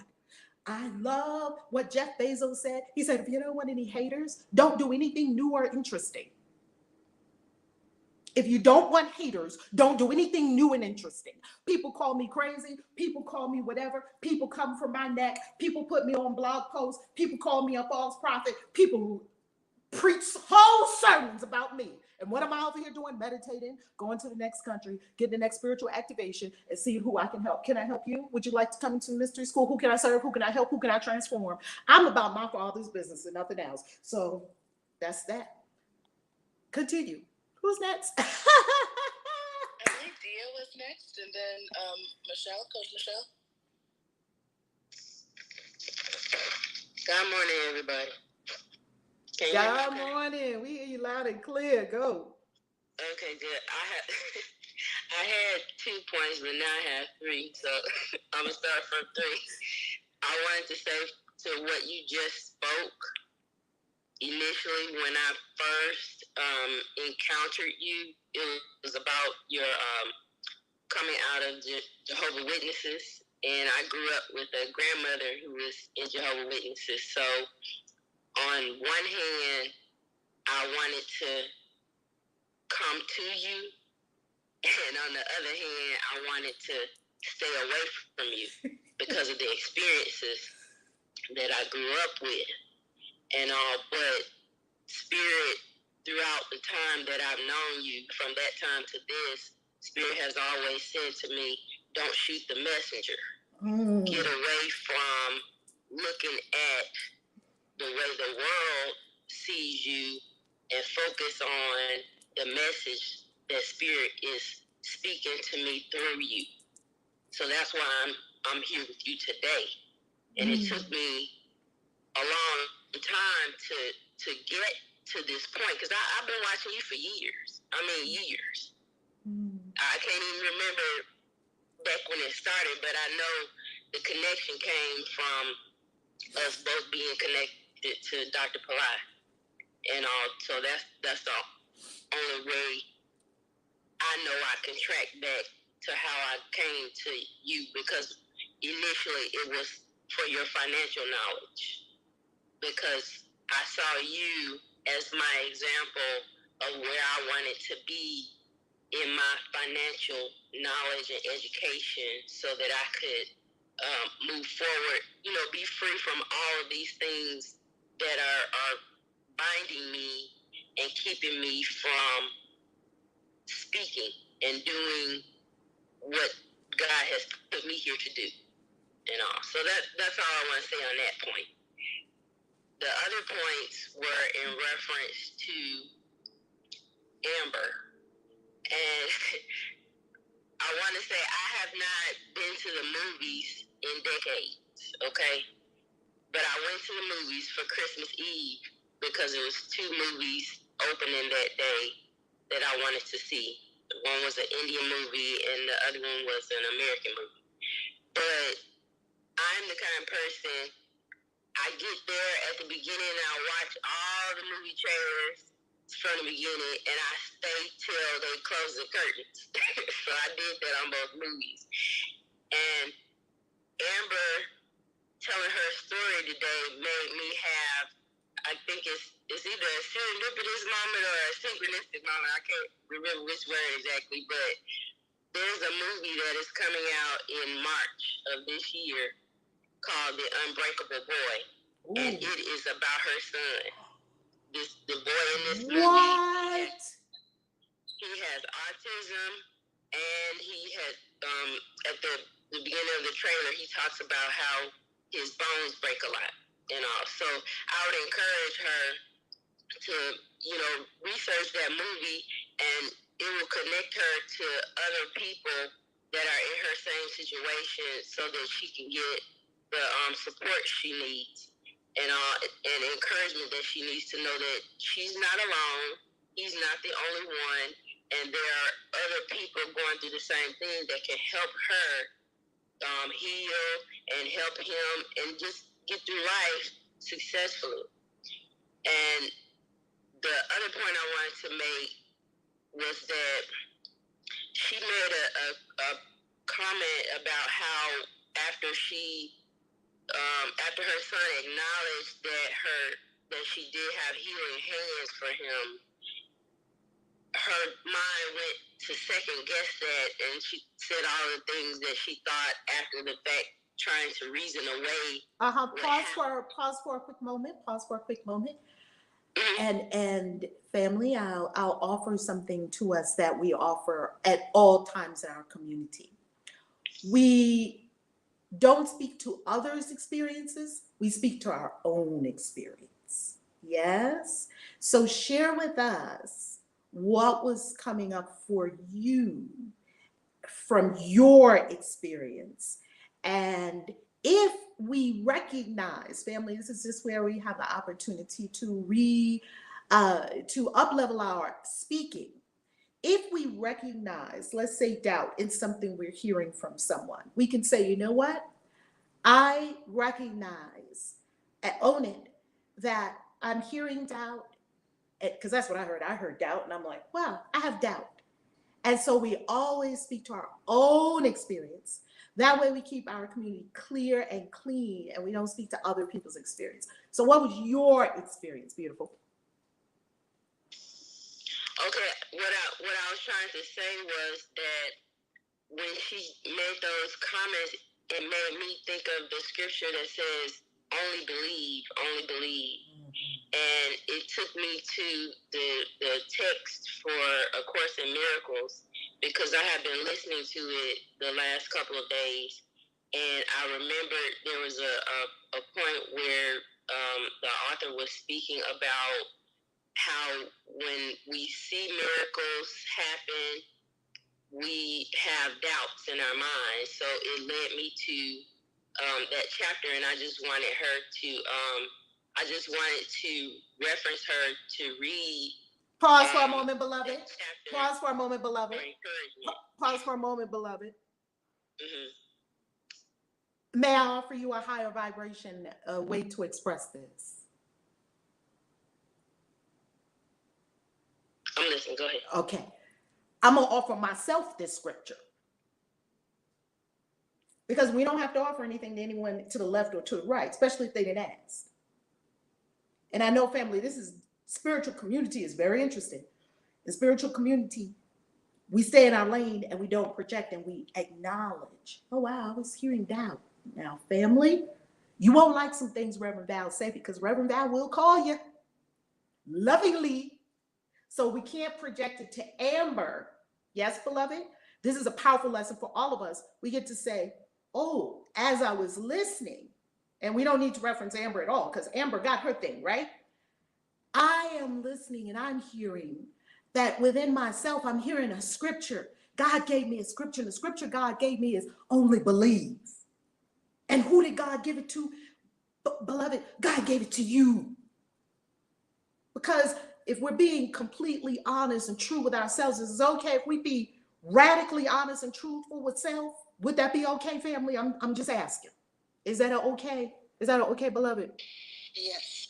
Yes. Then I gotta own it. I gotta say, if I'm hearing doubt, oh, I'm doubtful. Oh, that scripture is for me. Thank you, God. That's why community is so beautiful. Because when you're standing next to someone and they're saying something, you're not to be looking at them and their experience. The greatest opportunity is to look at yourself and say, because we're all together in this healing experience, where are my bones broken? Where am I getting patched up? Where am I not? And I'm the one with the broken bones. I'm the one with the autism. And I'm also the one healing myself. Do you see that you're all of that, beloved? There is no other. There is no Amber. Spirit came today to show you that you're the one with the broken bones, you're the one with the autism, and you're the one with the healing. Now, what you gonna do with that? Oh my God. Did we come here to be gods, or did we come here to be little?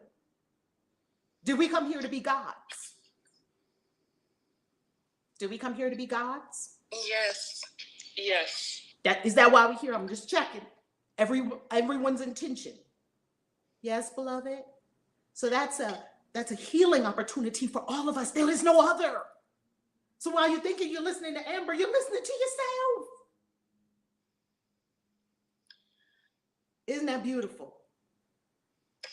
Yes. And when Dia was sharing, I looked up the movie and I got chills because immediately when I pulled up the cover for the movie, everything was yellow. I was like, the Unbreakable Boy is written in yellow.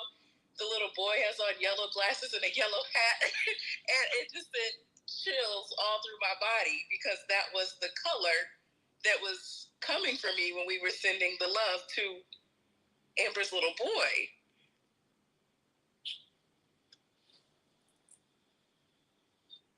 That's it.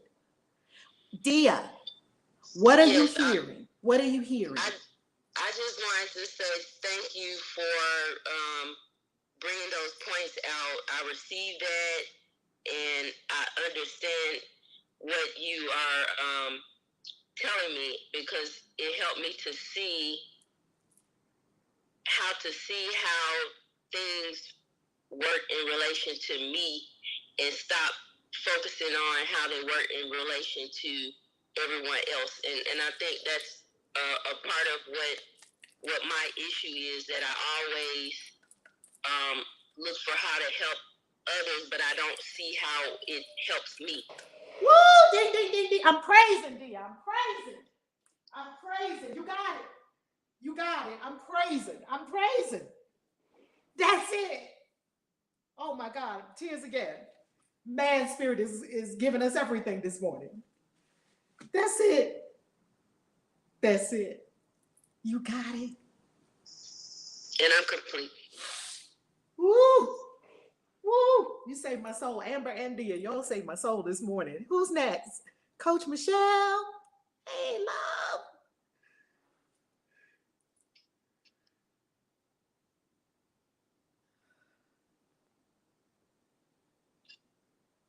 Good morning, everyone. Good morning, Coach Michelle. Blessed New Year 2022 to everyone present. Oh, wow. This has been a blessed morning for me. So much shared, so much received. And also that yellow. yes, that yellow was very bright for me in sending love, energy, and power out as well. As it goes for today, wow, I got so much from everyone speaking. This lesson really resonated with me. I mean, it took me back over 2021. December of 2020, I made a decision that in 2021 I was going to walk in that, which I did. So because I walked in that, I did. I had a lot of thoughts to come up for me during the year. And then I was good with all of that. And then I had thoughts come with me because a whole lot of people around me, they had a whole lot of thought on my decision. And that was like a wow moment because, you know, it was my decision. So looking back on all that, I mean, even this morning, glancing back, it just brought such joy to me, like truly looking and examining all of that, you know, putting everything in its place of meaningfulness and meaninglessness. So I just want to give thanks for that, and thank you all for sharing everything that you shared.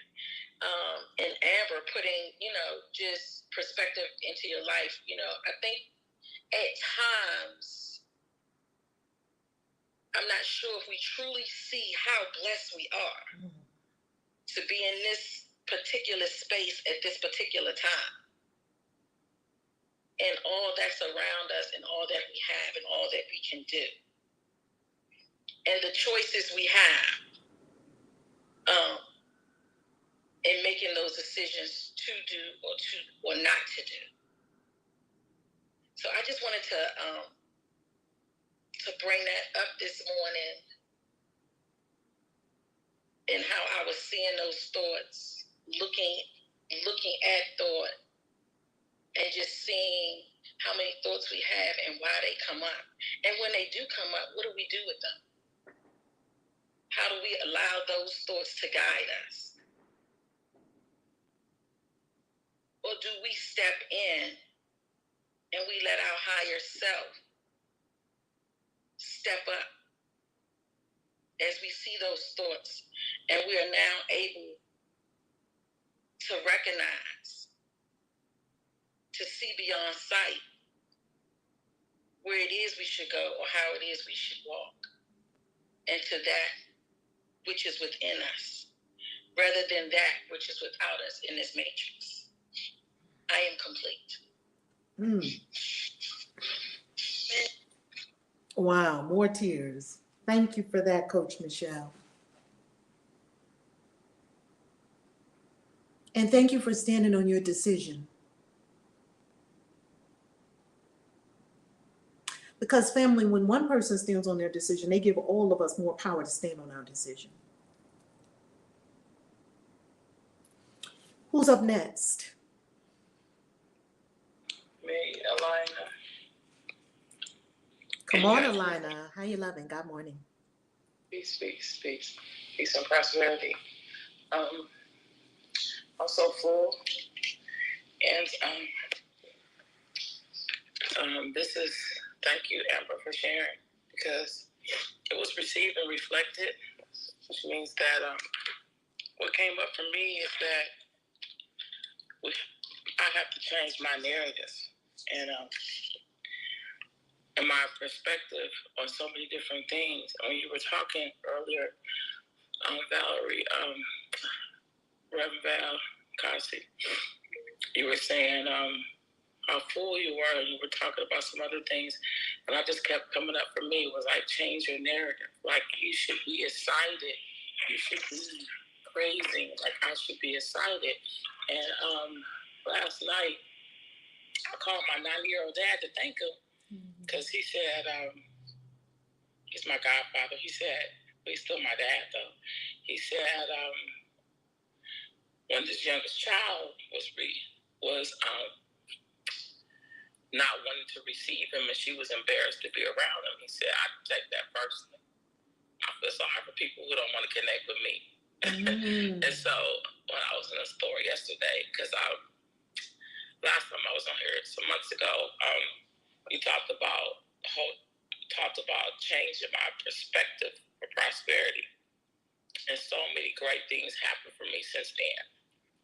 And so last night when I was walking through the store, because I've overcome, I say overcome because I have overcome like food addiction. And so yesterday I was walking through the store, and it's the first time it hit me in a long time. But I overcame, and I started looking at this stuff that I no longer liked, and I just like, tears came over me. And I kept hearing like, change your narrative, like shift your perspective. You know, like you're not the victim, but shift your perspective. Like you've come from so many different things. You've come out of so many things. And then it dawned on me, you know, my mother, I was her only child, and she never really had a love for me. But when she said, she knew her job was to come there, and said her purpose was to take care of him. My grandmother took care of me, and she lived a long, long time. And it just hit me that she came here for me because she knew her daughter wasn't going to be able to do it. So she stayed with me until I got grown, and until I was able to. She was the one who taught me how to she told me to breastfeed, she told me how to make my own food, she told me how to grow my own food, she told me so many things. Then she left. And so instead of thinking like I'm rejected, it's like I was set up to be blessed by her and to be taught so many different things. And my mother, that's why she was here, because I'm the only grandchild she raised. She has 3 grandchildren. I was the one she took care of. I was the one I was the oldest too. I was the one she really looked after. And so it just hit me like, damn, I need to change my narrative. I need to change my whole story, because my story is not bad. It's like instead of me thinking I'm rejected, she came here. That's what she was here for. She'd always say, I'm here for you. I'm here for this. I'm here for this. You know, she was born in 18-something. She died in 1990. And so I just want to say thank you. And I yield the mic. You got me over here, more tears. Because how many times do we think we're abandoned? We're looking at our thoughts, right? And we see they're meaningless. How many times did we think we were abandoned? How many times did we think somebody left us, I'm all alone, I ain't got nobody? But somehow an angel came along and gave you a plate of food. Or said, come sleep on my couch. Or said, come here, baby, I'll show you how to breastfeed. I'll show you how to plant your own food. But you thought you were alone. I was there. Your daddy left. My daddy left, why?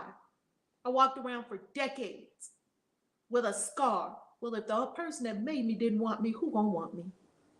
If the person who made me don't want me, who gonna want me? That was an inner conversation, a meaningless lie, because Edward Diaz is standing right here. But I was focused on the person of Edward Diaz, my daddy, that I did not find until my mind was able to handle what was really going on in spirit realms. Until they told me that my father was in some unsavory stuff in Harlem, USA. And I always got the sense, I used to have this sense that my father would be like across the street looking at me or something. I don't know where I got that from. Because when my mama brought me home from the hospital, she brought me to her mother and father's house. My granddaddy was my daddy. My grandparents took care of us until I was 8, and my mother married my father. And that's the father that raised me and that took care of me. I wasn't never missing a father. It was a story. And then later, after I started seeing, wait a minute, I'm not missing anything. They told me your daddy left. Oh my God, my daddy left. Oh my God, what does that mean? Meaning making. Your daddy ain't never left. Your daddy was watching you, and later on I found out from my sister, who I also found my sister. My sister told me our dad was in some unsavory stuff, and he couldn't be with your mother and my mother, because if he was, the people that he was running with that killed him, they would have got all us too. I was like, oh, I wouldn't be here right now, probably, if I had known my dad. I wouldn't be talking to you right now. Do you understand how this thing works? And humbly, I'll say, no, I don't understand how this thing works. That's why I just have to ask the divine, what's going on here? Because if you make a story about what's going on, your story that you will make up, I promise you, will be a very sad, horrible story. When you're put here for joy, and you were never missing anything. Your daddy was supposed to take care of you, and he left. Well, it wasn't his job to take care of you. That was your grandfather's job, or your uncle's job, or your granddad, or whomever stepped in. Somebody did it, or it was God Almighty that did it, because there's a scripture in Psalms that I used to read all the time to myself. It said, even if my own mother and father should leave me, the Lord himself will take me up and adopt me. That God will adopt you. Oh, you ain't got no mom and your daddy? They left you. They don't love you. They ain't doing right by you. All the things we make up in our head. They're doing exactly what they're supposed to do because we made a soul pact with them for this. But when we get here and we start playing it out, oh my God, they left me. I'm abandoned. I'm unlovable. This never could work out for me. All that. When I started getting freed of all that, I found out the real truth about my dad on the third dimension. And guess what? Stronger than ever. The man's standing right here now. This is his spirit standing right here now with his hand on my chest, on my shoulder. Mama, daddy, they're both in spirit realms. You ain't missing nothing. You can't be abandoned. It's not possible. You never lived a moment in your life that you didn't have everything you needed to have. Who cares where it came from? Maybe it came from a next door neighbor. Hey, I bought you a pan of lasagna. God works through many people and many things. But we wanted to look like daddy. I wanted to look like this one thing and this one thing only, when you got 5 uncles and they all taking you places and playing with you. And I have all these uncles. I'm surrounded by men, but I'm looking at daddy, but daddy left me. But you got these uncles and you got grandpa and you got married and your mom got married and you got another dad. Why stay miserable when you don't have to?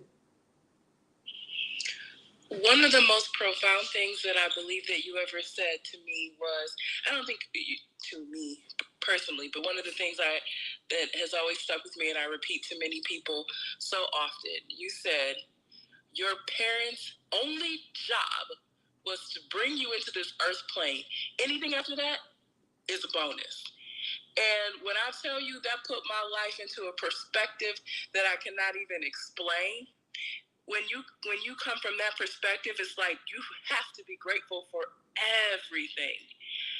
Everything. Like, I watched my dad work hard, backbreaking cement work, and having to work 12 hours a day, and watching all that my parents did for me. And when you're a child, you may not see it all. You may not know it all. You may feel a certain type of way about things because you don't understand it all. But just know that your parents were doing the best that they could, the way they knew how, and with what tools and resources they were given. And when you said that, it was like, well, damn, they got me here. Cause some people's mamas didn't even do that. They ended the pregnancy. So when you said that, it was like, it changed my attitude from an attitude of expectation to appreciation for everything. So thank you for that. And I just want to say one more thing, honestly, before you go to the next person. And Ty, when I was here last time, you guys also said about changing from saying thank you to appreciation. Yes. It really has changed so many things for me. This has changed so many things. And so I just want to say I appreciate you both for that. That is beautiful. And why do we say appreciation rather than thank you? Because thank you denotes it's you out there somewhere. It's another projection. Appreciation means whatever you give your appreciation to goes up in value within yourself. I appreciate God. I appreciate, thank you, God. Thank you, God. Thank you, God. I used to say it 50 million times. Thank you, God. Thank you, God. Thank you, God. God is way up there somewhere. Thank you. God don't need my thanks.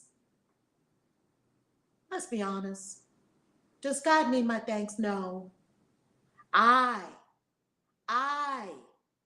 grow. I need to appreciate and to praise and to honor. I need to be in awe. God don't need my praise. Is God going to be God whether I praise God or not? Yes. I need to. That's what elevates me. Praise and appreciation. Appreciation that this is source as you. Appreciation makes everything go up in value. It's appreciating. It changed your life. It changed mine.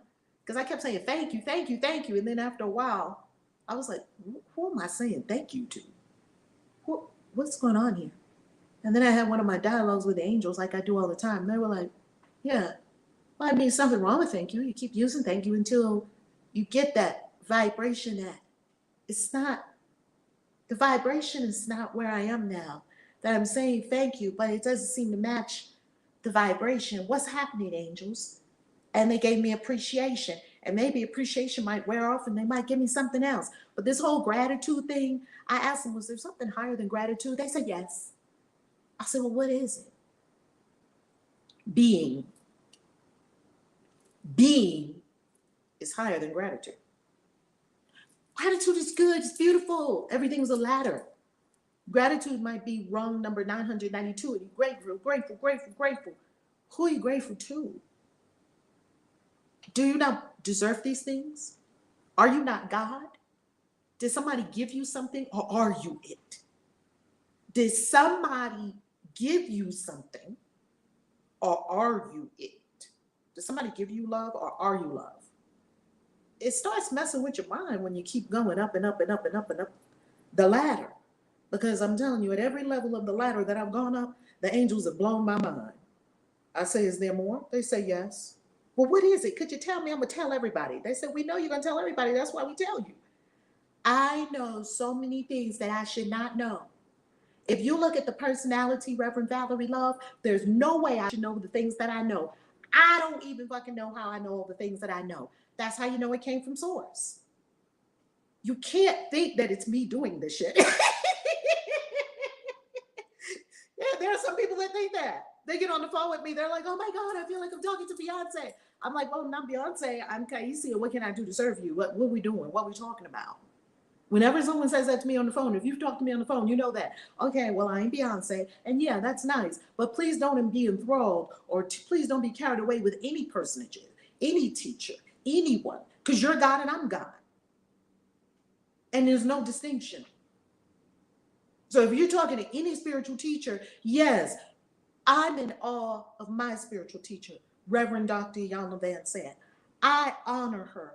I pray her up. I bless her. You try to come near mama, I'll probably fight you. And I also understand that our worship goes to source. That source gave us all infinite power, infinite love, infinite wisdom.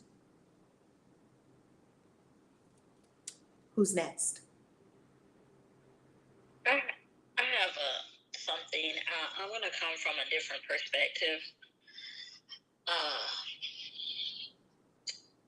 Well, just to give a small background, I do carry the mother energy, and I was a very young mother. I was a mother 1 month into being 14, and I have 3 beautiful children and 4 beautiful grandchildren.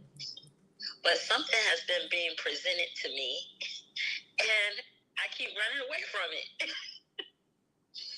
Because my thing is, I have 3 children that I'm responsible for, and I nursed and I raised, and they're great. And so my son, my youngest son, who definitely is an old soul, he keeps saying, Mom, you're not supposed to just be a mother to us.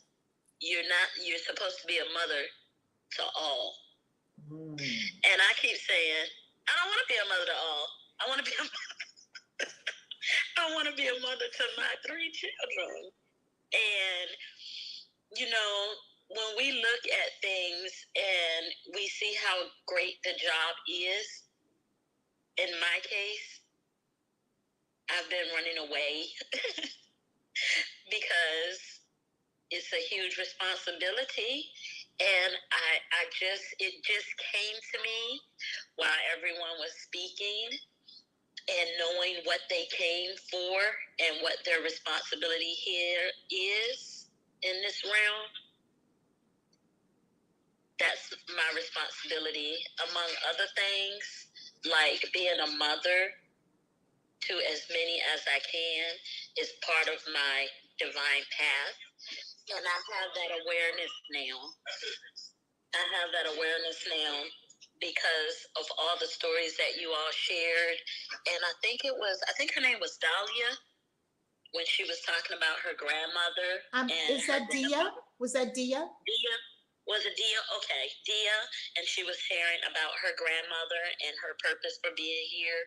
She knows that that's why her grandmother was here. That was Vicky, Alina. Oh, that was Alina. That was Alina. Okay, thank you, Alina.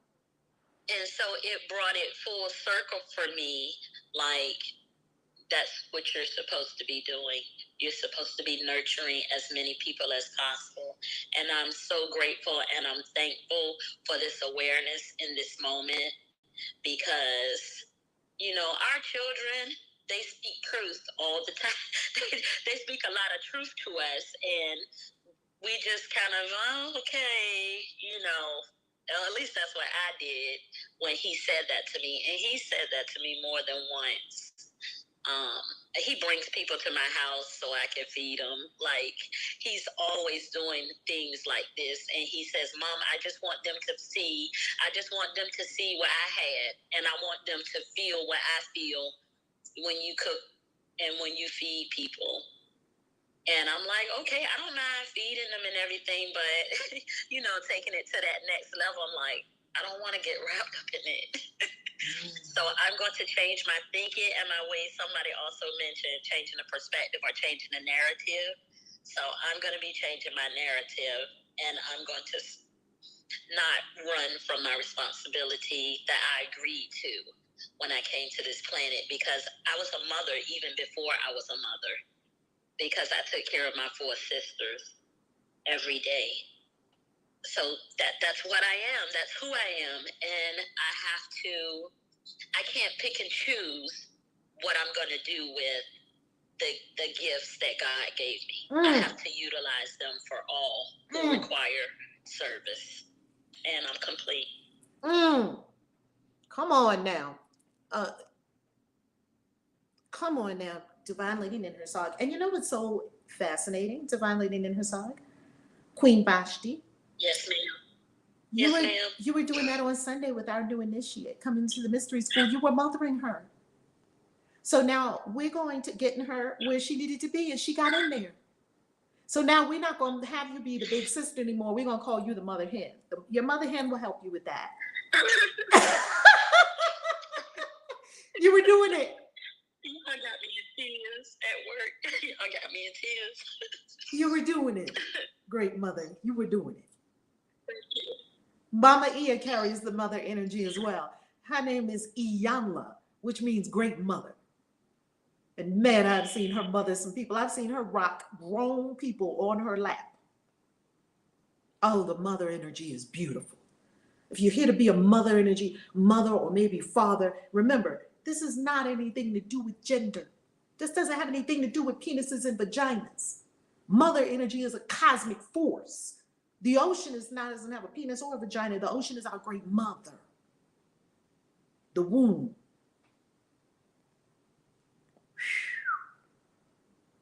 Who's next?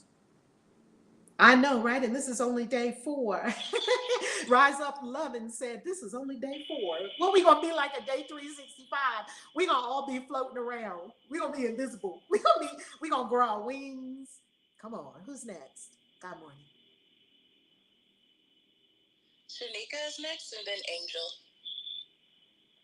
Shanika's with us in the mystery school. By the way, family, If you are not with us in the mystery school in either Ascension or the initiation program, you only have until January to join us in the initiation program and initiate yourself into the magical arts and sciences or be initiated in the Temple of Maya. So if you are not in the initiation program, if you're not in the mystery school really doing this work together with us as we do in the mystery school, come into the mystery school. Go to christianwitches.com if you want to know about initiation, and go to valerielove.com and you will see their Ascension. Both of them are the mystery school. Come on now, talk to us. Shanika? Blessings, ladies. I am so full. If you guys had come to me a little earlier, I probably would have been screaming over here. Like, I am so full and full of gratitude for everything that has gone forth. It seems as if you guys kind of touched on, with your personal experiences, have touched on everything that I've kind of been dealing with as well. So I am full. I've been helped. And Kaisi, when you said, you were addressing one of the ladies, and when you was tying it all together, when you were saying, I wrote down help for me with a big exclamation mark as you were tying it all together and was saying, speak from how it's experiencing, how you're experiencing it. I just have a page full of notes. I'm so full, everything, like every topic from just this topic. Watch your thoughts. I needed this. Ladies, you just don't know. I needed this. Recently over the weekend, my thoughts have talked me out of, pursuing a dream. So I definitely needed this. And even to Amber's story, I found it gut-wrenching. Just confirmation that I am a healer of the ages. I'm kind of just going through the different points. But that experience, I'm grateful to have been a part and witnessed the healing power that went forward. And I felt just overwhelmed from that part of the lesson today. I felt overwhelmed from that, and also I did see the yellow, right, but green as it went out. So I put a little question mark as to that, and I think someone else saw yellow and green. So I put a little question mark by that. Also wanted to say, Queen Vashti, about the mother. And when you said that, as you started talking, I wrote down mother and spirit at the beginning. When I looked at your profile kind of at the beginning, it was something about that I wrote down, motherly spirit at the beginning. I have all this written down. So all of this has been a magical time for me this morning that I spent with you ladies, and I'm so glad that I got up. So that's all I have to say. I'm so full, so that's why I'm all over the place. I'm so full. Oh, I also want to say this quickly. You did say this, Casey. You said that we're searching for answers for something that we're going through for our problem. I do have a situation where I'm able to carry a baby with no HCG. And I've been going from doctor to doctor, as you kind of instructed Amber to, care for her baby spiritually, as the doctors don't do that. They only care for mentally or whatever. That too helps me as well, because I know that what I'm kind of going through is spirit baby meets 3D realm, a multidimensional pregnancy. I also have a 20-month-old baby that I've experienced this before with, and she's here now. So, but throughout that, it was the most trying time, and they were saying that I was mentally incompetent and all those things because my body would yield no baby. Well, indeed, she's here, a beautiful 20-month-old baby, and I'm going through the same thing again, where I'm carrying with no HCG. But this time, all is well. So my mind is more at ease now, because I know that God was true in showing me that my body could do just what He said it would do. So, ladies, just thank you. I know all this was divine timing, even from the abandoned piece that someone spoke on. When I went through that, it was the most I just felt so bad that my family and friends all said, well, what the doctor say? Well, the doctor said this, and that must be what it is. And I felt so abandoned. But I now know that that's not so.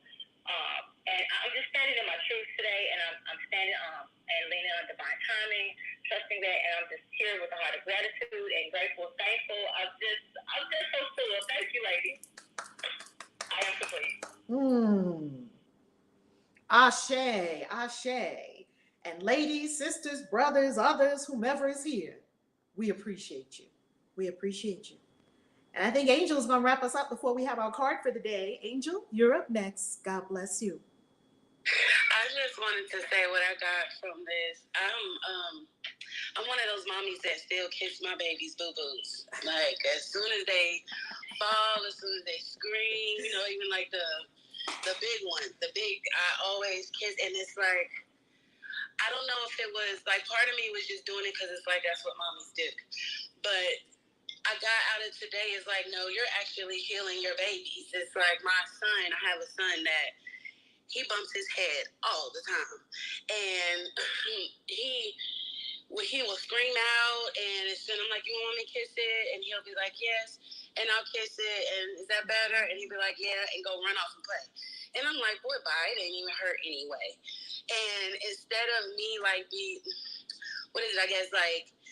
downplaying their pain just to say, like, oh, they're just being extra. But it's like, no, mommy, you really did. Because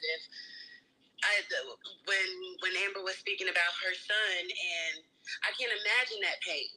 But for your child to tell you that you touched it and okay, now the pain is gone, it's like I got a lot out of that. It's like, oh my gosh, yes, you are making their boo-boos better. It ain't just a plaything. This shit is real. Like, you really are laying your hands and laying your lips on your children and healing their pain. And that's all I had to say about that. I am complete.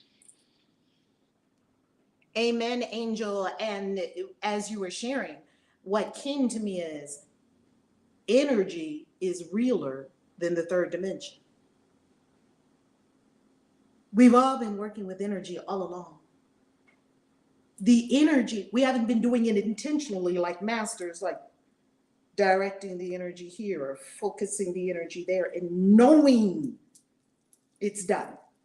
No, it's already done. See, I already know Amber's son is already healed, already done. And healed doesn't mean that his body has to look the way we think. He came here for healing and ascending his consciousness as all the souls did. There's a powerful question in the chat. G-Man is asking, I really want to find my purpose. Is there a certain way to find it? And this is an excellent question because they call me the divine midwife of soul destiny because I say push, breathe, and people birth their destiny. Here is the biggest secret to finding your destiny. Everyone finding your purpose. Everyone. Look at what you were doing when you were a kid. It was right there. And you were unfettered, and you were not thinking about it, and you were unburdened, and you were not afraid. You were bold, pure, and clean until 7.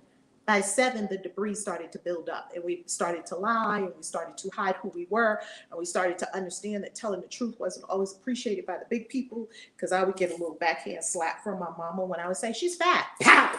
Ooh, okay. I got a little backhand a couple of times across my mouth, because my mouth was doing too much. And my mama would be like, oh my God, girl, you better apologize. And my mama was not having it, okay? So I was a keeper of the word. I was speaking the word. That's what I was here to do. When I was little, my dolls were lined up, and I was doing the same thing I'm doing right now. I was breaking it down, but I don't know what I was talking about. At 5 with the dolls, I had all my dolls lined up, and I had a book. I would read them stories. I never went outside to play. I read books all the time. I was super magical, always daydreaming. I would draw stars, pentacles. When I first found out how to draw a pentacle in first grade, I was so happy that I could connect all 5 points because I kept trying. When I first could draw a 5-pointed star and connect it at the end, I jumped up and I was so happy. The teacher probably thought I was happy about ABCs. I didn't care about that. I didn't care about anything any of my teachers were saying. They gave me work to do. I did the work as fast as I could and did super smart. They wanted to skip me. All of that. I was in another dimension most of the time. And as a kid, you were in other dimensions most of the time. Do what you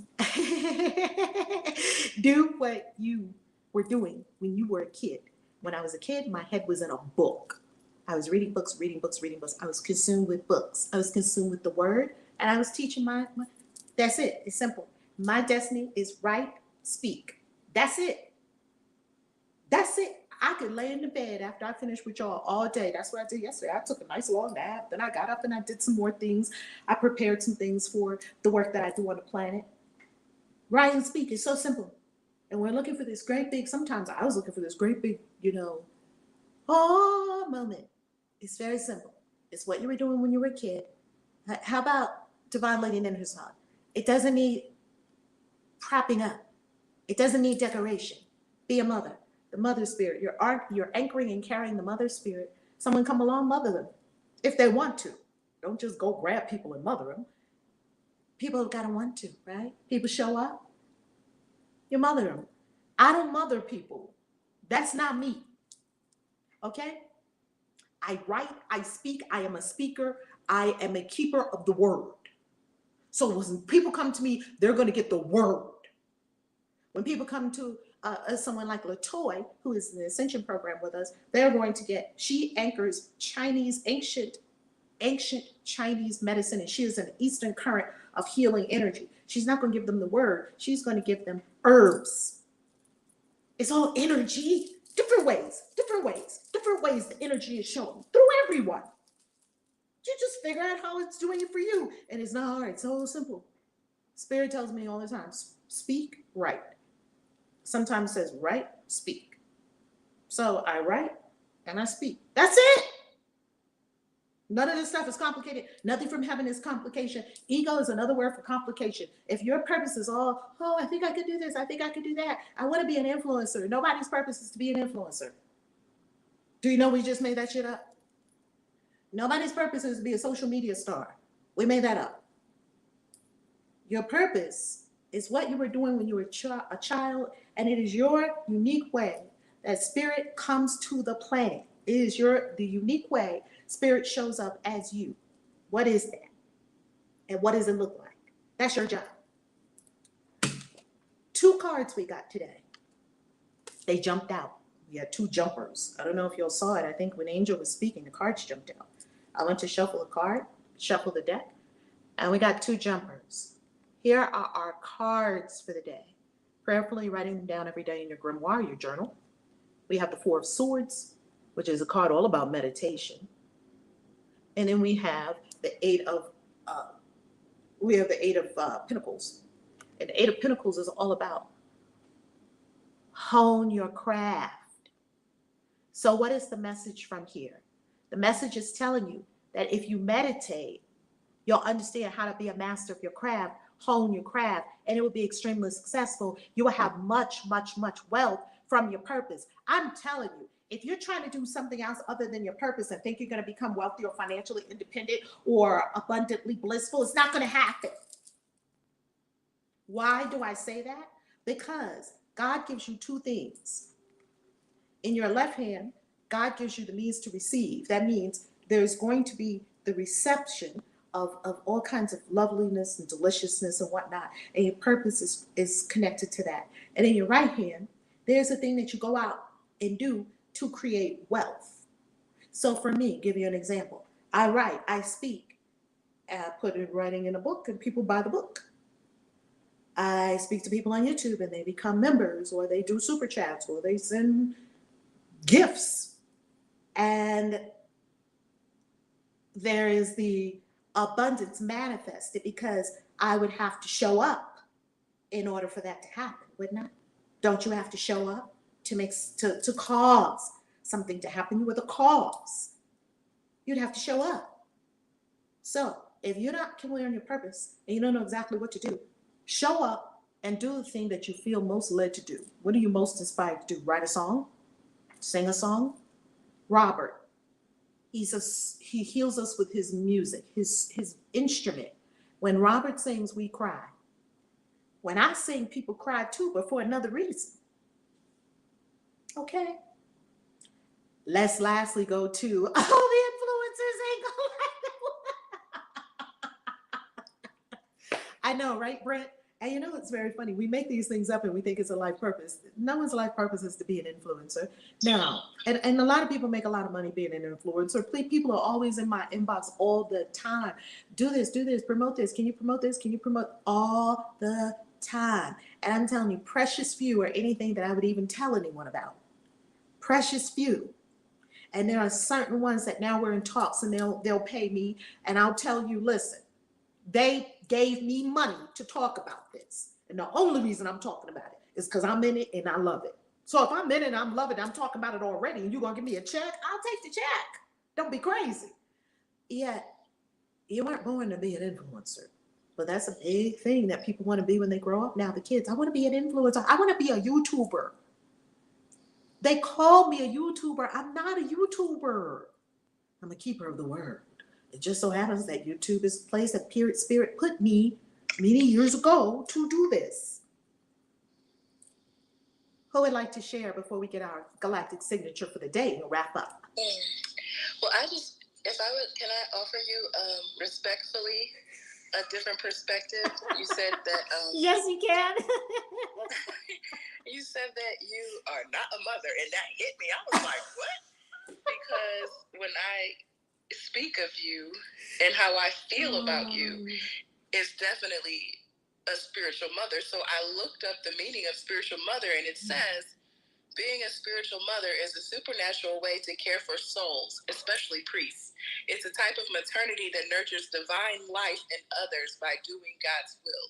And even when reading that definition, I feel like that's you. So when you were like, oh no, like that wasn't your thing, and I look at all of these, when I look down at the clubhouse room, and it looks like a room full of women, and I bet they probably, if I had to put my money on it, I bet they all probably would say that somehow you birthed that spiritual divinity into their life, because I never forget the first thing you said to me that changed my whole, the very first thing you said to me in life was, we were waiting on you. And when you said that, it gave me a sense of belonging, and I knew I was where I was supposed to be. I knew nothing about spirituality. I knew nothing about nothing. It was like how we talk about levels to this ish. Like I was at level 1. If I don't even know if it was 1. So I just wanted to offer that perspective, because that's definitely how I see you. And when people ask me about you, I'll be like, that's what I call you. So that was just my perspective on when you said you're not a mother. I was like, wait, my head's spun. I'm like, yes, you are. You're my spiritual mother. I just wanted to share that. And Harmony, I accept and I stand humbly corrected. And yes, you are 100% right. Yes. So I will change my languaging, and I will humbly accept correction, and I will say yes. Yes. So thank you for that. Thank you for that. You got our galactic signature for the day? Yes. Let me just open the app. Look, Merch Like Jay said the same thing. Look, Harmony, Merch Like Jay agrees with you. Juicy J. I'm calling him Merch Like Jay. Merch Life Network. Everybody follow him as well. He's awesome. He's awesome. And if I say somebody's awesome, they awesome. Because I see a lot of things that I don't say anything about them. If I say they awesome, they awesome. Juicy J said, I have to agree with her. You are my spiritual mother as well. Oh, I'm so happy. I'm so happy. That warms my heart. Y'all had me crying. Look, I've been through a whole tissue. I've been crying all morning. Oh, my goodness. Is the Ascension, when I go to the Ascension, is that the same as the mystical school or mystery school? Oh, Ascension is also in the mystery school. Ascension is money and spirituality. That's at Valerie Love, because I don't know, woke don't mean broke, like Billy Carson said. So yeah, Ascension is all about money and spirituality. And we have our class this Thursday night. We have a live Zoom. And I teach crypto, I teach passive income streams, you get your paper. That's Ascension. Money and spirituality together at ValerieLove.com. Go there now. Get in before class this Thursday, because I'm going to show y'all some things. I just minted a month. Okay, so my investment tripled in 3 days. 3 days, my investment tripled. So if I get that, I'll have both, the mystery school and that. Yes, because you also get the mystery school lessons when you get Ascension. Yeah. Okay. All right. Thank you. And then if you want initiation, if you feel called to magical arts and sciences, you go to Christian Witches and you get into initiation. Initiation closes in January because initiation is for 1 year. Ascension is till you get it. Ascension is a membership until you get it. As long as you want to be in there, there's no contract. You have to be in Ascension for a month or 6 months or 1 year. There's no commitment. You can come in Ascension 1 month. You could be in Ascension for 5 years. It's up to you. Initiation is a 1 year commitment. Okay. Okay. Beautiful. And that's on ChristianRiches.com. Yeah, ChristianWitches.com. Click on initiation. That's for those who really know they're called to the magical arts and sciences, and you want to give your life to magic and start being, honor your witchy self, your warlock, your wizard. Honor magic. And you want to walk that magical path, that straight up magic in Christian Witches, okay? In Christian Witches Mystery School. By the way, not everybody in the mystery school is Christian. And not everybody, you could be Islamic, you could be any religion and be in the Christian Witches Mystery School, because we accept all faith walks, all people, all colors. We're about magic around here. So if you want to practice magic, that's what we do. That's initiation. Both of them give you the mystery school. They're both in the mystery school. Okay? Yeah. Oh, we have so much good times in the mystery school. Oh my God. Don't we? All the mystery school peeps. There's some mystery school peeps on stage. Speak up. I'm loving it. That's the mystery school.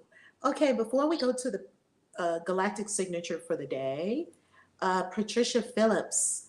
I've been playing the violin off and on over 20 years, and just hearing and listening, I'm remembering how easy learning and playing music came to me since about 9 years old. Ding, ding, ding, ding, ding, ding, ding, ding, ding. Then that's all you do. You see, don't think about it. Simply just go and play music. That's it. Don't think about it. Don't think, where's this going to take me? Why am I doing this? It's taking too long. Who am I going to play with? Am I going to be in the symphony orchestra? Am I going to do? You don't do all that. Just play music. See where it takes you.